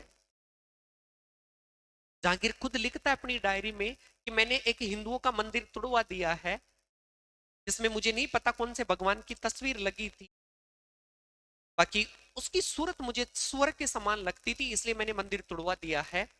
वराह मंदिर के जस्ट सामने जहांगीर महल बनवाता है, जिन महलों को कहा जाता है जहांगीर के महल। जिन महलों को क्या कहा जाता है? जहांगीर के महल। मुझे याद आता है कि 2013 वाले आरएस प्रीलियम में या प्री में ये क्वेश्चन पूछा गया था कि राजस्थान में जहांगीर के महल कहाँ बने हुए हैं। तो जहांगीर के महल बने हुए पुष्कर झील के किनारे। पूछ ले आपसे कि जहांगीर के महल राजस्थान में कहाँ बने हुए, तो पुष्कर झील के किनारे बने हुए हैं। वराह मंदिर का निर्माण अर्नोराज ने करवाया था। इस वराह मंदिर को जहांगीर तुड़वा देता है और तुड़वा करके इस मंदिर के सामने महल बनवा देता है, जिन महलों को कहा जाता है जहांगीर के महल। तो पूछ ले आपसे कि जहांगीर के महल कहाँ पड़ते हैं, तो जहांगीर के महल है आपके पुष्कर झील के किनारे। ये जो अर्नोराज है ना, इस अर्नोराज के दो दरबारी विद्वान याद रख लेना। एक का नाम है देवबोध और एक का नाम है धर्मघोष। एक का नाम है देवबोध, एक का नाम है धर्मघोष। पूछ ले कभी आपसे कि देवबोध व धर्मघोष किसके दरबारी विद्वान है, तो अर्नोराज के हैं। एक छोटी सी बात और याद रखना, इस अर्नोराज का बेटा था, अर्नोराजिया आनाजी का बेटा था। और ये अर्नोराजिया आनाजी का बेटा था ना, जिस बेटे का नाम था जगदेव। जगदेव चौहान जो था वो अपने पिता आनाजी को मार देता है। जब वो आनाजी को मारता है, पिता को जो मारता है ना, उसे इतिहास में कहा जाता है पितृहंता। पिता को मारने वाला क्या कहलाता है? पितृहंता। इस जगदेव को चौहानों का पहला पितृहंता कहा जाता है। क्वेश्चन काम की सी बात यह है, कोई पूछ लेगा आपसे कि चौहानों का पहला पितरंता किसे कहा जाता है, तो जगदेव को कहा जाता है, जिसने अपने ही पिता अर्णोराज या आनाजी की क्या कर दी थी, हत्या। जैसे ही अर्णोराज या आनाजी मारा गया, तो इसके बाद में कोई प्रसिद्ध राजा बना है, तो वो बना है आपका विग्रह राज चतुर्थ। बहुत काम का राजा है भाई। विग्रह राज चतुर्थ का अपन को एक नाम और मिलता है, जो नाम है बीसल देव। इस बंदे के नाम भी अपन को दो मिलते हैं, इस बंदे की जानकारी के स्रोत भी दो मिलते हैं। एक तो मिलता है, इसके नाम है विग्रह राज। एक तो इसका नाम क्या है, विग्रह राज। एक इसका नाम है बीसल देव। बीसल देव के आगे लगा दो रासो, और विग्रह राज से पहले लगा दो ललित। एक तो जानकारी का स्रोत बन गया, जानकारी का स्रोत मिल गया ललित विग्रह राज। एक मिल गया बीसल देव रासो। बीसल देव रासो लिखा था नरपति नाहले ने। आपसे पूछ ले कि नरपति नाहले ने कौन सा ग्रंथ लिखा था, बीसल देव रासो। ललित विग्रह राज लिखा था सोमदेव ने। सोमदेव की रचना है ललित विग्रह राज। बीसल देव रासो है नरपति नालय। नरपति नालय के द्वारा लिखा गया था बीसल देव रासो, और ललित विग्रह राज लिखा गया था सोमदेव के द्वारा। आपसे पूछ ले कि विग्रह राज चतुर्थ है, इसका नाम अपन को बीसल देव मिलता है। इसकी जानकारी के दो स्रोत मिलते हैं, एक ग्रंथ मिलता है ललित विग्रह राज, एक मिलता है बीसल देव रासो।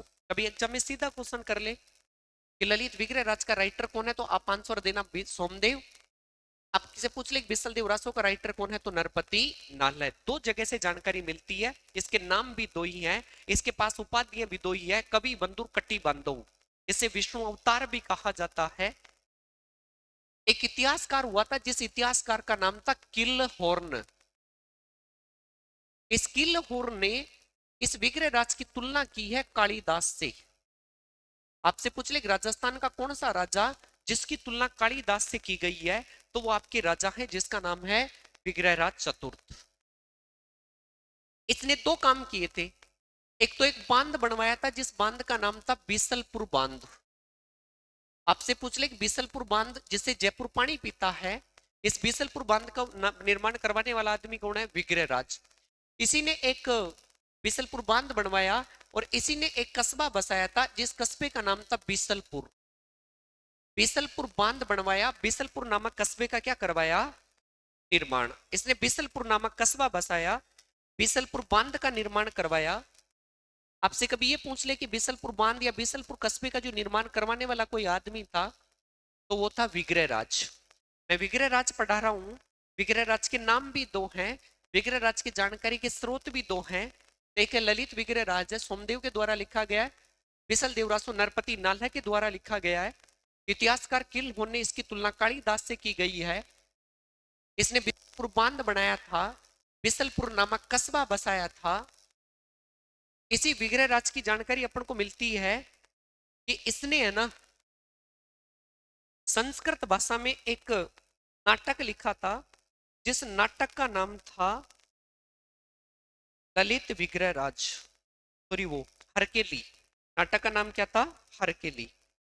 आपसे कभी यूं पूछ ले कि हरकेली नाटक को लिखने वाला कोई आदमी था, तो वो कौन था, तो हरकेली नाटक जो लिखा था वो आपके इस विग्रह राज ने ही लिखा था। पूछ ले आपसे कि विग्रह राज की जानकारी और कहां कहां से मिलती है, तो दो ग्रंथों से मिलती है, ललित विग्रह राज से मिलती है, और एक बिसल देव रासो से मिलती है।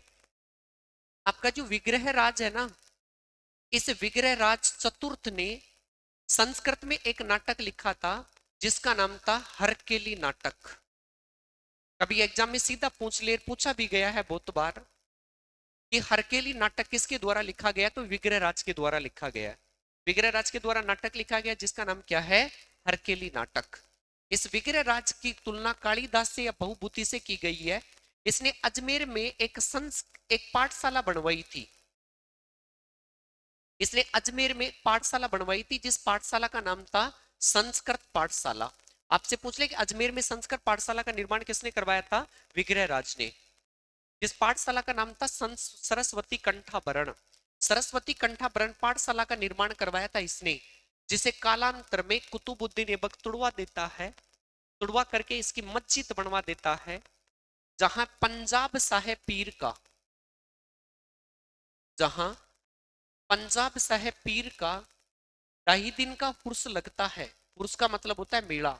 जहां पंजाब साहेब पीर का 2.5 दिन का उर्स लगता है, 2.5 दिन का उर्स लगने के कारण इसे कहा जाता है 2.5 दिन का झोपड़ा। तो आपसे पूछ ले कि 2.5 दिन का झोपड़ा क्या है, तो 2.5 दिन का झोपड़ा पहले संस्कृत पाठशाला था जिसका निर्माण विग्रह राज ने करवाया था, जिसे सरस्वती कंठाभरण कहा जाता है, जिसे कुतुबुद्दीन ऐबक तुड़वाता है, मस्जिद बनवाता है। यहाँ पंजाब साहेब पीर का 2.5 दिन का उर्स लगने के कारण इसे कालांतर में कहा गया 2.5 दिन का झोपड़ा। तो आपसे पूछ ले कि 2.5 दिन का झोपड़ा कहाँ पड़ता आपका, अजमेर में। विग्रह राज याद करना है, मैं क्लास में याद करवा दूंगा। विग्रह राज चतुर्थ के काल को चौहानों का कहा जाता है स्वर्ण काल।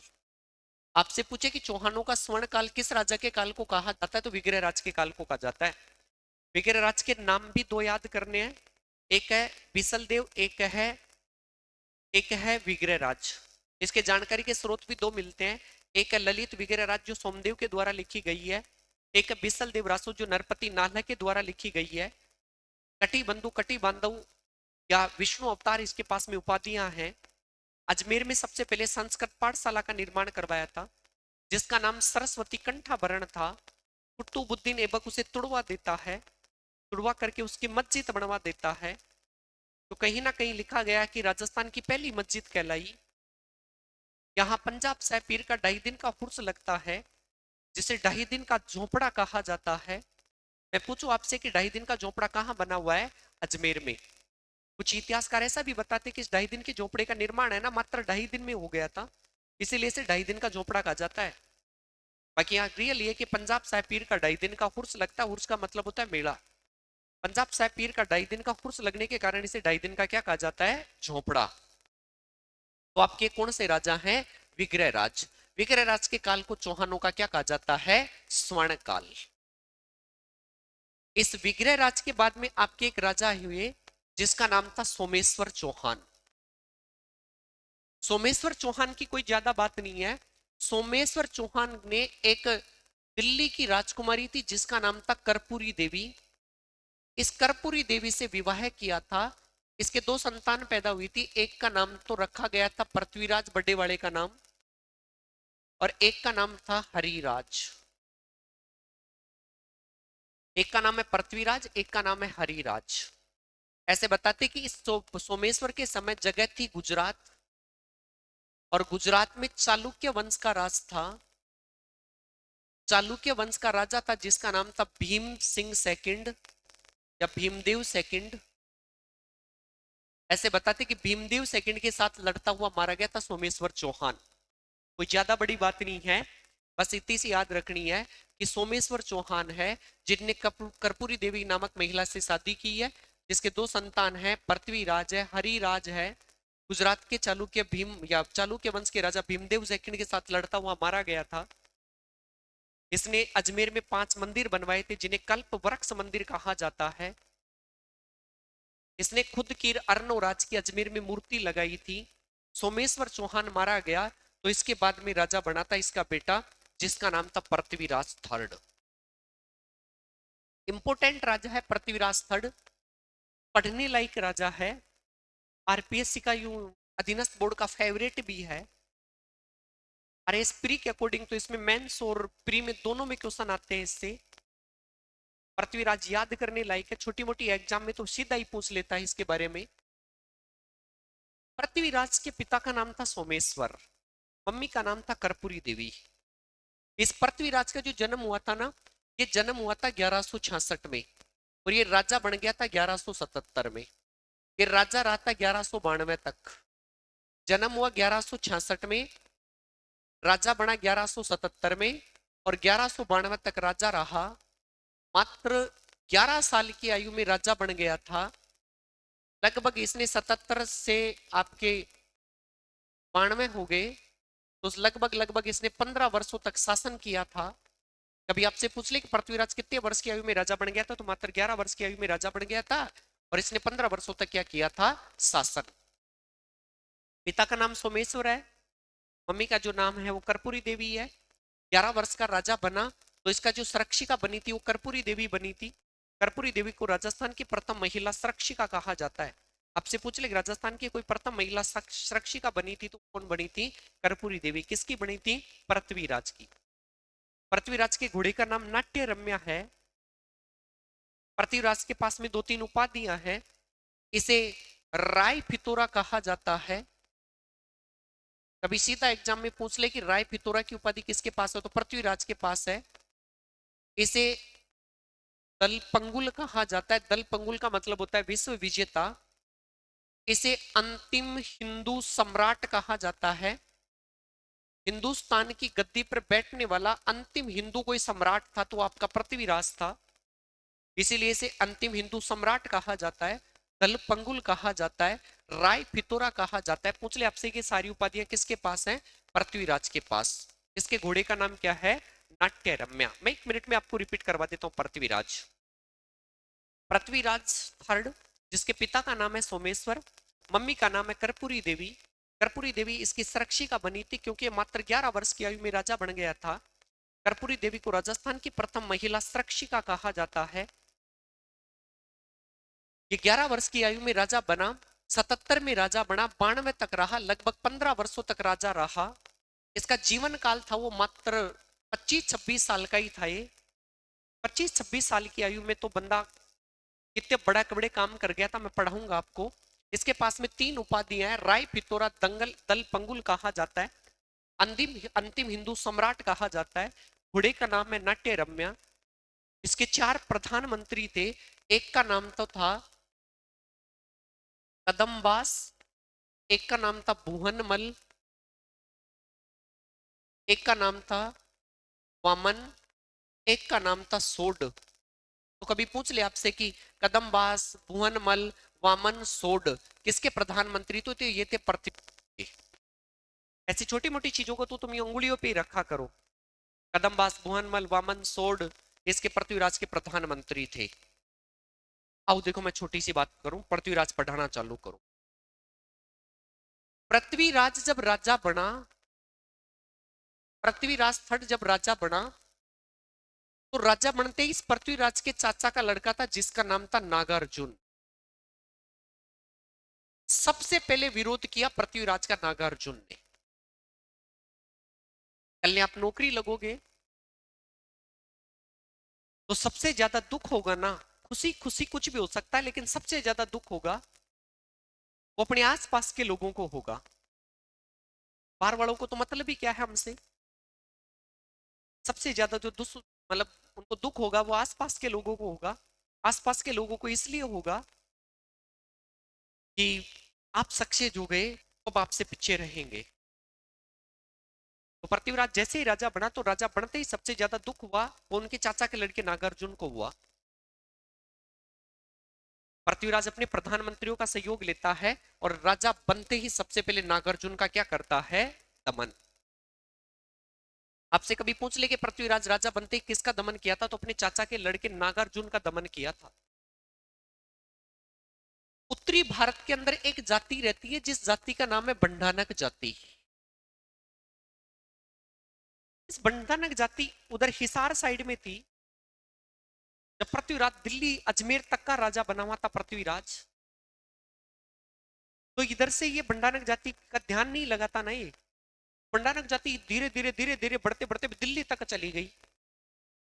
पृथ्वीराज को पता चला और पृथ्वीराज जाता है और 1182 में बंडानक जाति का दमन करता है।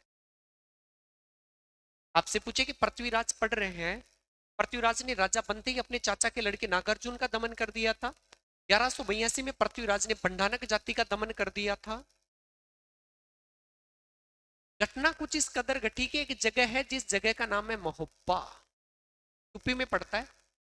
और महोब्बा का शासक था जिसका नाम था परमार्दी देव चंदेल। महोब्बा का शासक था, जिस महोब्बा के शासक का नाम क्या था? परमार्दी देव चंदेल। इस परमार्दी देव चंदेल के 2 सेनापति थे। एक का नाम तो था आला और दूसरे का नाम था उदल। इधर अपने राजा कौन बना बैठा हुआ है? पृथ्वीराज थर्ड ना। देखो बात बताऊंगा आपको। घटना चक्र कुछ इस कदर घटा कि पृथ्वीराज की कोई सेना थी और वो दिल्ली में कोई छोटा मोटा युद्ध लड़के आई थी। जब सेना दिल्ली से वापस आ रही थी ना, तो बेचारे सैनिकों का कोई युद्ध लड़के आए थे, कोई का हाथ कट गया, कोई का पैर कट गया, सैनिक बेचारे घायल ही थे। वो दिल्ली से मोहब्बा के पास में आई ना, तो परमारदी देव चंदेल ने पृथ्वीराज की घायल सेना पर आक्रमण कर दिया। सैनिक भगे बेचारे, सैनिक भगकर पृथ्वीराज के पास आए और पृथ्वीराज को आकर के कहा कि भाई रे, हम तो दिल्ली आराम से लड़ने चले गए थे, बीच में जगह पड़ती है मोहब्बा, मोहब्बा के शासक परमरदी देव चंदेल ने हमारे को भगा भगा के मारा है। पृथ्वीराज ने कहा कि उसकी इतनी औकात। ऐसे बताते कि पृथ्वीराज जाता है, इधर से परमारदी देव चंदेल आता है। बात है 1182 की। पृथ्वीराज और परमारदी देव चंदेल के बीच में एक लड़ाई लड़ी जाती है। इस लड़ाई को कहा जाता है तुमुल का युद्ध। मैं पूछूं या एग्जाम में पूछ ले कि तुमुल का युद्ध कब लड़ा गया? 1182 में। किस किस के बीच लड़ा गया? पृथ्वीराज थर्ड वर्सेज मोहब्बा का शासक परमरदी देव चंदेल। जब पृथ्वीराज थर्ड की बड़ी सेना देखी परमरदी देव चंदेल ने, परमरदी देव चंदेल के दो वीर सेनापति थे, एक का नाम था आला और दूसरे का नाम था उदल। सुनना देखो कहानी। इस आला और उदल के आला और उदल व परमरदी देव चंदेल के बीच में बनती नहीं थी।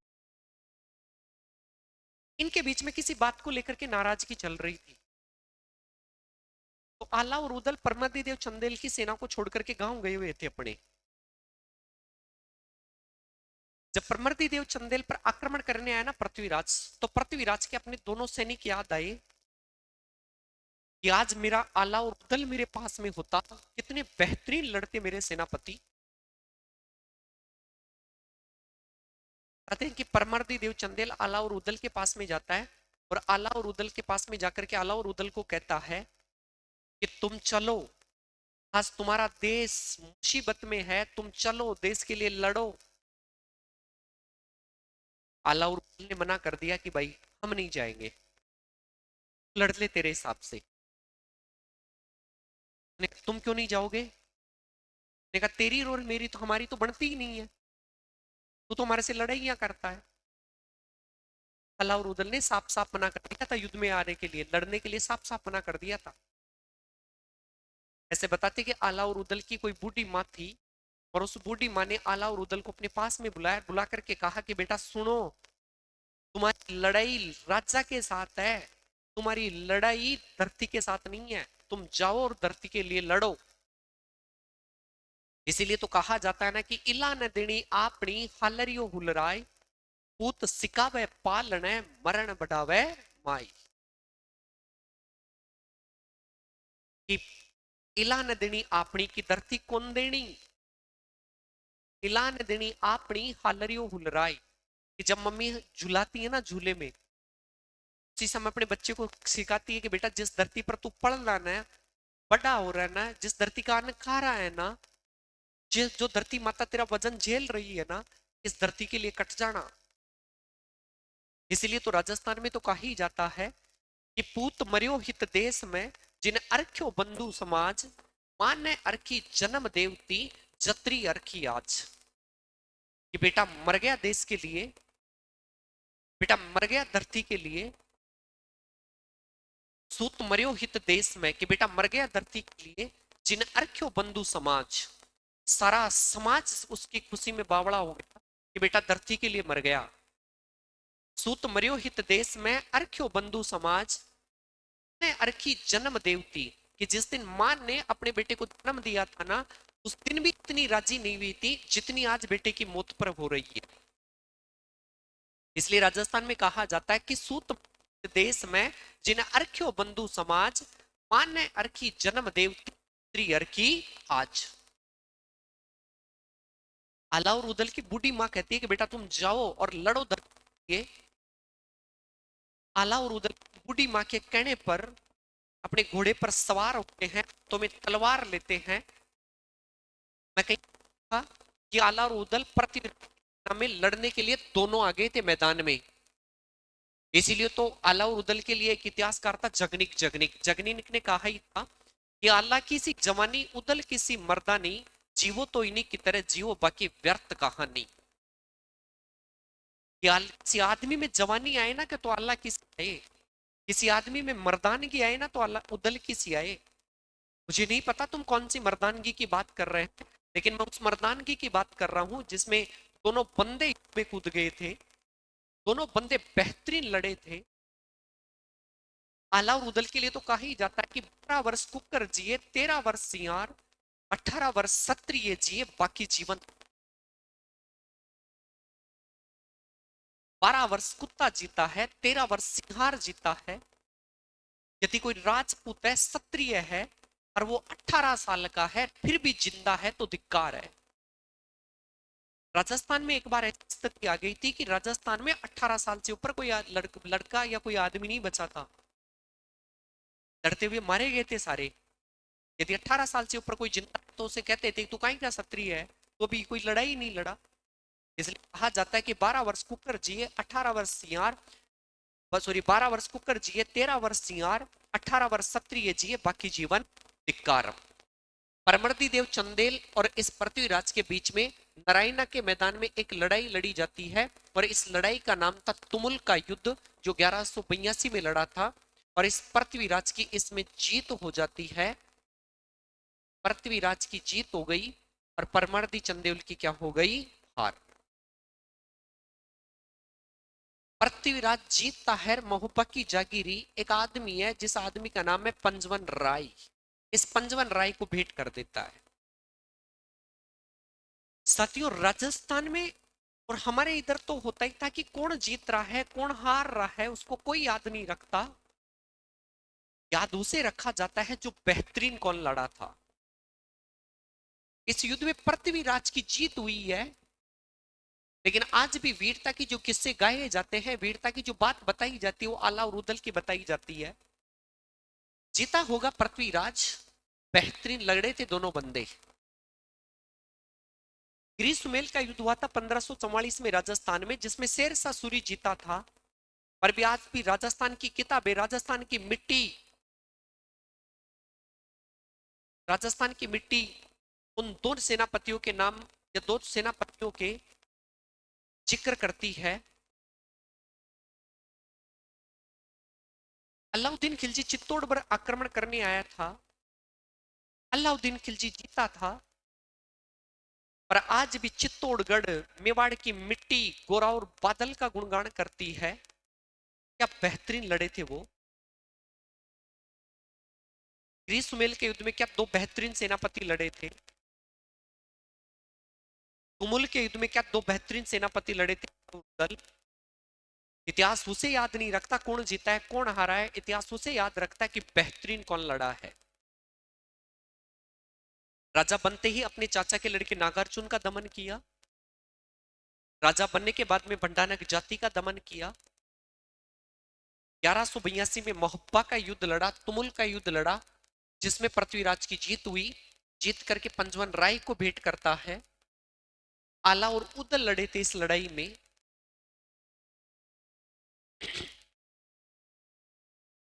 एक जगह पड़ती है जिस जगह का नाम है कन्नौज, सुनना देखो कहानी। कन्नौज का शासक था जिसका नाम था जयचंद गहड़वाड़। इस जयचंद गहड़वाड़ की एक पुत्री थी, बेटी थी, जिसका नाम था संयोगिता। अपना अजमेर का दिल्ली तक का राजा बना हुआ है पृथ्वीराज थर्ड। पृथ्वीराज से बेपना मोहब्बत करती थी संयोगिता। ऐसे राज और जयचंद गढ़वाल के बीच में बनती नहीं थी, दोनों के बीच में विवाद चल रहा था। और जयचंद गढ़वाल की पुत्री संयोगिता पृथ्वीराज से क्या करने लग गई, प्रेम।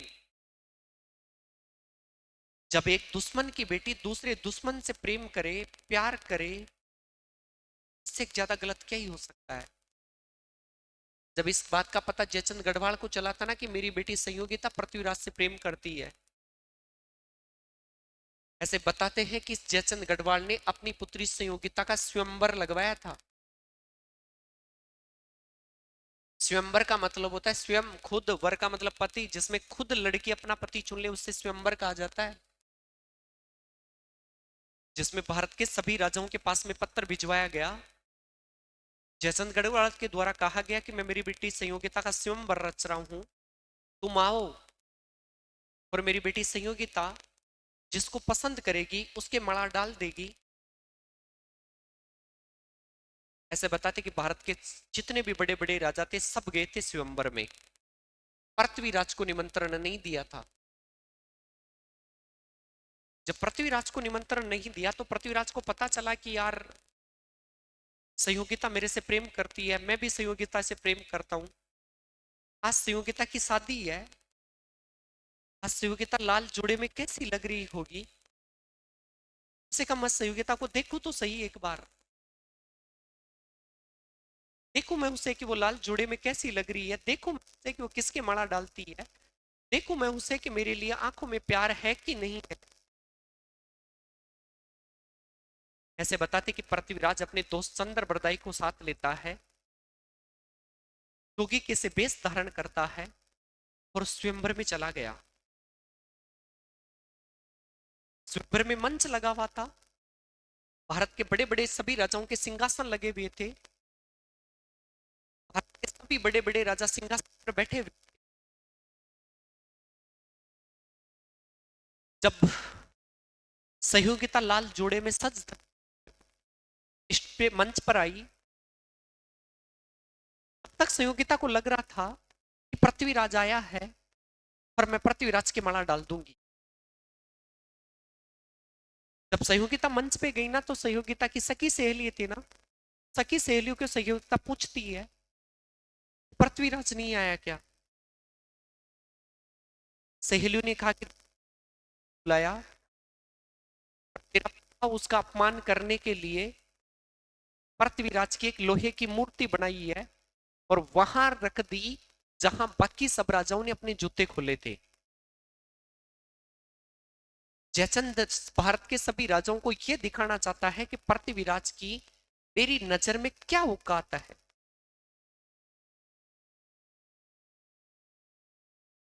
सहयोगिता पढ़ी लिखी थी, ना ही इतना कुछ लहू के बारे में जानती थी, लेकिन वो बच्ची, वो लड़की इतना तो जानती थी कि मैंने दिल से एक बार किसी को पति मान लिया, अब वो मेरे साथ है या नहीं है, कोई फर्क नहीं पड़ता कि पापा की नजर में उसकी क्या औकात है। ऐसे बताते कि सहयोगिता मन से उतरती है और मन से उतर करके जहां पृथ्वीराज की लोहे की मूर्ति लगी हुई थी उस मूर्ति के पास में जाती है और मूर्ति के जाकर के माला डाल देती है, और माला डालने के बाद में नीचे होकर के उस मूर्ति के पैर छूने के लिए रवाना नीचे हुई। भीड़ में पृथ्वीराज बैठा था, पृथ्वीराज से रहा नहीं गया, पृथ्वी खड़ा होकर के कहता है कि तेरे लिए जगह पैरों में थोड़ी है, तेरे लिए जगह दिल में है। और सहयोगिता का पकड़ता है हाथ, अपने घोड़े पर बिठाता है, कन्नौज से सहयोगिता को अजमेर लाता है। आपको किताबों में मिल जाएगा कि पृथ्वीराज ने जयचंद गढ़वाल की पुत्री संयोगिता का स्वयंवर में से संयोगिता को उठा लाया था, अपहरण कर लाया था, जिसको अपहरण कैसे कह सकते हैं, मियां बीबी राजी फिर के करले का जी रहे, उन्हें किसी ने मार सके वह सांवरियो राजी रहे। मियां बीबी दोनों राजी थे। जयचंद गढ़वाल ने तो आदेश तक दिया था कि पकड़ो, वो मेरी बेटी को उठा ले गया। भारत के जितने भी बड़े बड़े राजा हुए थे ना, उन राजाओं ने कहा कि चिल चिल। स्वयंवर का मतलब होता है कि जिसमें लड़की ने खुद का पति जिसको मान लिया और जिसके साथ चली गई, यही स्वयंवर का मतलब है। पकड़ने से कोई फायदा नहीं है। ऐसे बताते कि स्वयंवर में से संयोगिता का अपहरण कर लाया था। जयचंद गढ़वाल के साथ में भी इसकी क्या हो गई, दुश्मनी। घर में दुश्मन पाल लिया, नागार्जुन का दमन कर दिया, पंडानक जाति से दुश्मनी ले ली, मोहब्बा का युद्ध लड़ लिया, जयचंद गढ़वाल की पुत्री सिंहोगिता का अपहरण कर लिया। एक जगह पड़ती है जिस जगह का नाम है गुजरात। गुजरात का शासक था जिसका नाम था भीम सिंह द्वितीय। ये पटवारी में पूछ ही रखा है कि पृथ्वीराज के समय गुजरात का शासक कौन था, तो गुजरात का शासक था भीम सिंह द्वितीय। कोई आबू की राजकुमारी थी जिस आबू की राजकुमारी का नाम था इंचनी। ऐसे बताते कि इंचनी से भीम सिंह शादी करना चाहता था, इंचनी पृथ्वीराज से शादी करना चाहती थी। पृथ्वीराज को इस बात का पता चला, इंचनी से पृथ्वीराज शादी कर लेता है, भीम सिंह और पृथ्वीराज के बीच में दुश्मनी हो गई। एक दुश्मनी का कारण तो बनी इंचनी, और दूसरा दुश्मनी का कारण यह था कि पृथ्वीराज के पिता का नाम था सोमेश्वर, और सोमेश्वर की हत्या किसने कर दी थी? भीम सिंह ने। पृथ्वीराज ने चारों तरफ दुश्मन पाल लिए, घर में नागार्जुन पाल लिया, पंडानक जाति से कर लिया, महोब्बा का युद्ध लड़ लिया, परमर्दी देव चंदेल के साथ कर लिया, जयचंद गढ़वाल के साथ कर लिया, गुजरात में भीम सिंह के साथ कर लिया। पृथ्वीराज ने चारों चारों तरफ दुश्मन पाल लिए, और इस समय भारत पर एक बड़ी शक्ति आक्रमण कर रही थी जिसका नाम था मोहम्मद गोरी।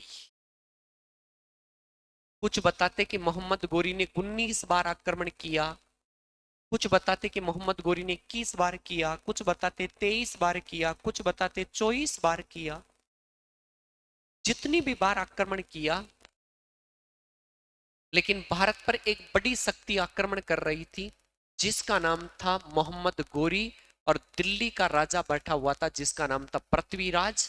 और पृथ्वीराज और मोहम्मद गोरी के बीच में एक बड़ी लड़ाई लड़ी जाती है जिस लड़ाई का नाम था तराइन का प्रथम युद्ध। मैं पूछूं आपसे कि तराइन का प्रथम युद्ध कब लड़ा गया था, तो तराइन का प्रथम युद्ध लड़ा गया था 1191। पृथ्वीराज थर्ड और मोहम्मद गोरी के बीच में तराइन का प्रथम युद्ध लड़ा गया था। यह लड़ा गया था 1191 में। ऐसे बताते कि पृथ्वीराज अपनी सेना लेके जाता है। पृथ्वीराज का साथ देने के लिए दिल्ली से एक बंदा आया था जिस बंदे का नाम था गोविंदराज। आपसे पूछ ले तराइन के प्रथम युद्ध में पृथ्वीराज का साथ देने के लिए दिल्ली से कौन आया था, तो गोविंदराज आया था। मोहम्मद गोरी बड़ी सेना लेकर के आया, पृथ्वीराज गया, तराइन का युद्ध लड़ा गया जिसमें बताते कि मोहम्मद गोरी की क्या हो गई? हार, और पृथ्वीराज की क्या हो गई? जीत। मैं पूछूं आपसे कि तराइन का प्रथम युद्ध कब लड़ा गया, तो तुम कहना 1191। पृथ्वीराज थर्ड वर्सेस मोहम्मद गोरी, पृथ्वीराज की जीत हो गई, मोहम्मद गोरी की हार हो गई। इस युद्ध में पृथ्वीराज का साथ देने के लिए दिल्ली से आया था गोविंदराज। मोहम्मद गोरी तराइन के प्रथम युद्ध में हारता है, हारकर वापस गजनी जाता है, जिम ज्वाइन करता है। मोहम्मद गोरी इस हार को पचा नहीं पाया, नींद नहीं आ रही थी मोहम्मद गोरी को, और मोहम्मद गोरी यहां से गजनी जाकर के वापस से तैयार होता है और एक बड़ी सेना लाता है, और फिर वही घोड़े और वही मैदान, बस साल बदला। इधर रहा आपका पृथ्वीराज थर्ड, और वही युद्ध रहा जिस युद्ध का नाम था तराइन का युद्ध। बस साल बदला, साल थी 1192। 1192 में मोहम्मद गोरी फिर एक बड़ी सेना लाता है और सेना ला करके पृथ्वीराज के छाती पर खड़ी कर देता है। कुछ इतिहासकार ऐसा बताते कि मोहम्मद गोरी जब दूसरी बार आक्रमण करने आया था ना, तब पृथ्वीराज के पास में पत्र भिजवाता है, कहता है कि मैं तेरे से लड़ाई नहीं लड़ूंगा, मैं तेरे साथ संधि करने आया हूं, मैं तेरे साथ संधि कर लूंगा। तो पृथ्वीराज नो टेंशन सा ही हो गया था, पृथ्वीराज को टेंशन नहीं थी कि भाई अब तो संधि करने आया है ना वो। पृथ्वीराज तराइन के मैदान में सेना लेकर के डेरा डाल दिया एक साइड में, एक साइड में मोहम्मद गोरी ने डेरा डाल रखा था। ऐसे बताते कि गोरी ने पृथ्वीराज के पास में संधि का प्रस्ताव भिजाया था ना कि मैं तेरे साथ संधि करना चाहता हूं। पृथ्वीराज राजी होकर के और सारी रात पार्टी कर रहा था। इस पार्टी को मोहम्मद गोरी देख रहा था कि आज उधर सैनिक जग रहे हैं उस खेमे में, सारी रात उजाला हो रहा है उधर। ऐसे बताते कि पृथ्वीराज के सैनिक 4-1 बजे से सोए ही थे और मोहम्मद गोरी ने पृथ्वीराज की सेना पर धोखे से सुबह सुबह ही आक्रमण कर दिया। सारी रात बेचारे सैनिक जाग रहे थे, नाच कूद कर रहे थे, पार्टी वार्टी कर रहे थे, एंजॉय कर रहे थे। अचानक उस पर आक्रमण किया गया। सैनिक बेचारे यूं घबराए हुए थे, सैनिकों को पता ही नहीं चला कि क्या हो गया। ऐसे बताते हैं कि उस सैनिकों पर आक्रमण किया तो पृथ्वीराज की सेना में हड़कंप मच गई। पृथ्वीराज अपने घोड़े पर बैठ के बग रहा था। राजस्थान के सभी इतिहासकार मानते हैं कि मोहम्मद गोरी पृथ्वीराज को पकड़ता है। हरियाणा में एक जगह पड़ती है जिस जगह का नाम है सिरसा। इस सिरसा में पृथ्वीराज को पकड़ के मार देता है। लेकिन इस बात को पृथ्वीराज का दोस्त है चंद्रबरदाई, वो नहीं मानता। तय लिखता है कि पृथ्वीराज को बंदी बना करके मोहम्मद गोरी गजनी ले जाता है। गजनी ले जाकर के जेल में डाल दिया था। ऐसे बताते कि मोहम्मद गोरी एक बार पृथ्वीराज के सामने से निकल रहा था जेल में, तो मोहम्मद गोरी की तरफ नजर मिलाता है पृथ्वीराज। तो मोहम्मद गोरी ने कहा कि आंख नीची कर। पृथ्वीराज ने कहा कि राजपूत हूं, आंख फुड़वा सकता हूं, नीची नहीं कर सकता। ऐसे बताते कि मोहम्मद गोरी ने पृथ्वीराज की दोनों आंखों को फोड़ दिया था। ये बात लिखता है चंद्रबरदाई पृथ्वीराज रासो ग्रंथ में। आगे लिखता है कि मैंने, ये पृथ्वीराज रासो ग्रंथ है, मेरे बेटे जलहण को दे दिया है। अब आगे की कहानी जलहण लिखेगा। और चंद्रबरदाई यहां से सीधा गजनी चला गया और गजनी जाकर के मोहम्मद गोरी को कहता है कि जो राजा तुम भारत से बंदी बना के लाया हो ना, इस राजा की तुमने आंख भी फोड़ दी ना, ये राजा अभी भी बाण चला सकता है। ऐसे बताते कि पृथ्वीराज को शब्द भेदी बाण चलाने का ज्ञान था। शब्द का मतलब शब्दों पे बाण चलाए, जिस साइड से आवाज आए ना उस साइड में बाण चला दे, आंख बंद करके। गोरी ने कहा अभी भी बाण चला सकता, उसने कहा हाँ।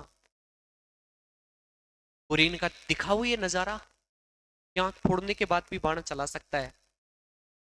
चंद्रबरदाई ने कहा देख लिया जाए।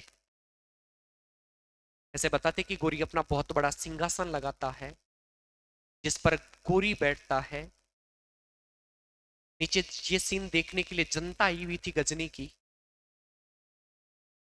पृथ्वीराज जेल में था। चंद्रबरदाई पृथ्वीराज के पास में जाता है, जाकर के कहता है कि मैं तेरा दोस्त चंद्रबरदाई आ गया, नहीं रहा गया तेरे बिना।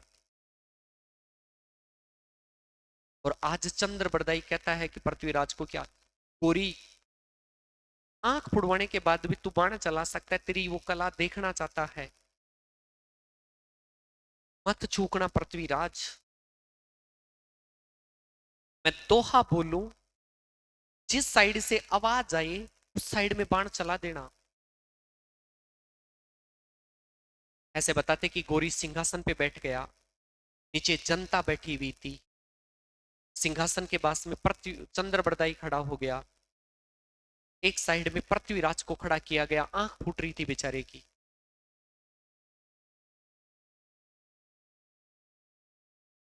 चंद्रबरदाई कहता है गोरी को कि गोरी कह पृथ्वीराज को बाण चलाने के लिए। उसने कहा मैं क्यों?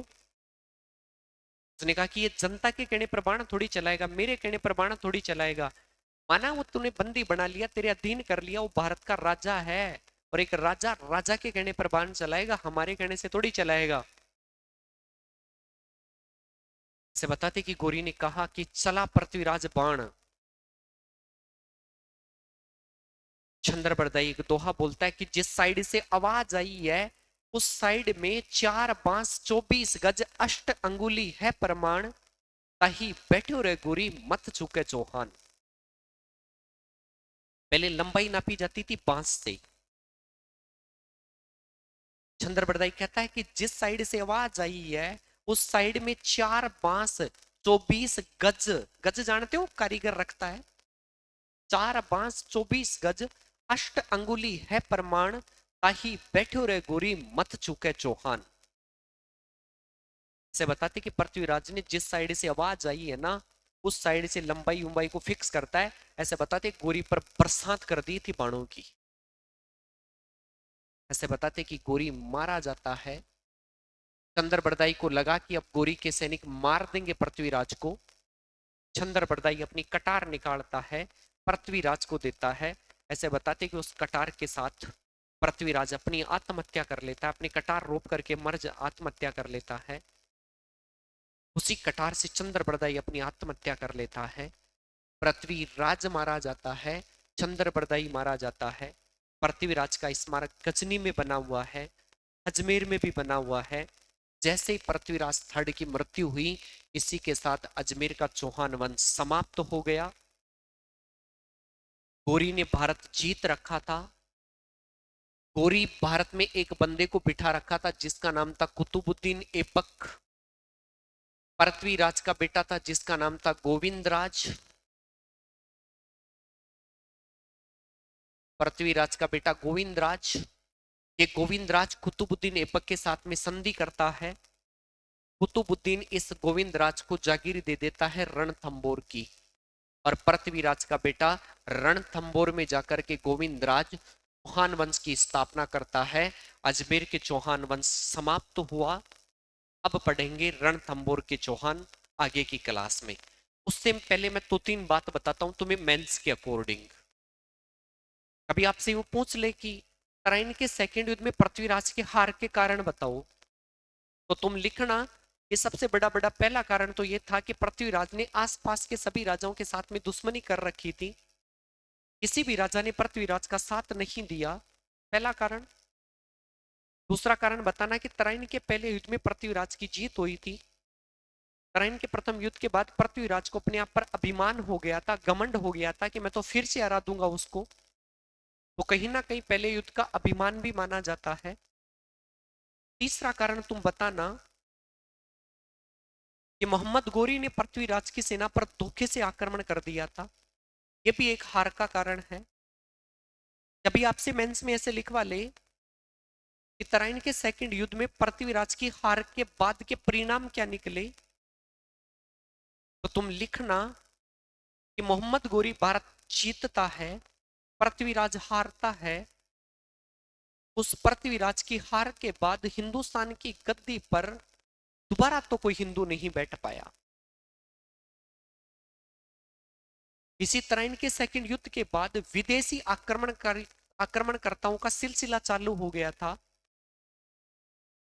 जो 1192 में चालू हुआ था और ठेठ 15 अगस्त 1947 तक चला था, जब तक कि देश क्या नहीं हुआ था, आजाद। आप लिखना कि पृथ्वीराज मारा गया था तो हिंदुस्तान की गद्दी पर कोई हिंदू नहीं बैठा। उसके बाद जितने भी बाहरी आक्रमणकर्ता आए उन्होंने अपने दिल्ली के जैसे जैसे टाइम समय बदलता गया दिल्ली के सिंहासन पर अधिकार जमाते रहे। मोहम्मद गोरी के वंशजों का दिल्ली पर अधिकार जमाना और भी आसान हो गया था। कि इसके क्या निकले परिणाम। तो सभी साथियों को नमस्कार, आज के लिए धन्यवाद। हमने अजमेर का चौहान वंश कंप्लीट कर लिया। ऐसे ही कर करके हम राजस्थान में सभी जगह के चौहानों को पढ़ लेंगे। तब तक आप क्लास का बार बार रिवाइज करना, नोट्स बनाना,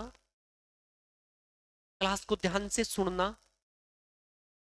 मैं जैसे पढ़ा रहा था वैसे बैठ करके तुम भी 2 मिनट इस क्लास को रिवाइज करना, ताकि अजमेर के चौहान वंश से कोई क्वेश्चन आए तो तुम्हारा कम से कम वो तो गलत नहीं हो। सभी को धन्यवाद।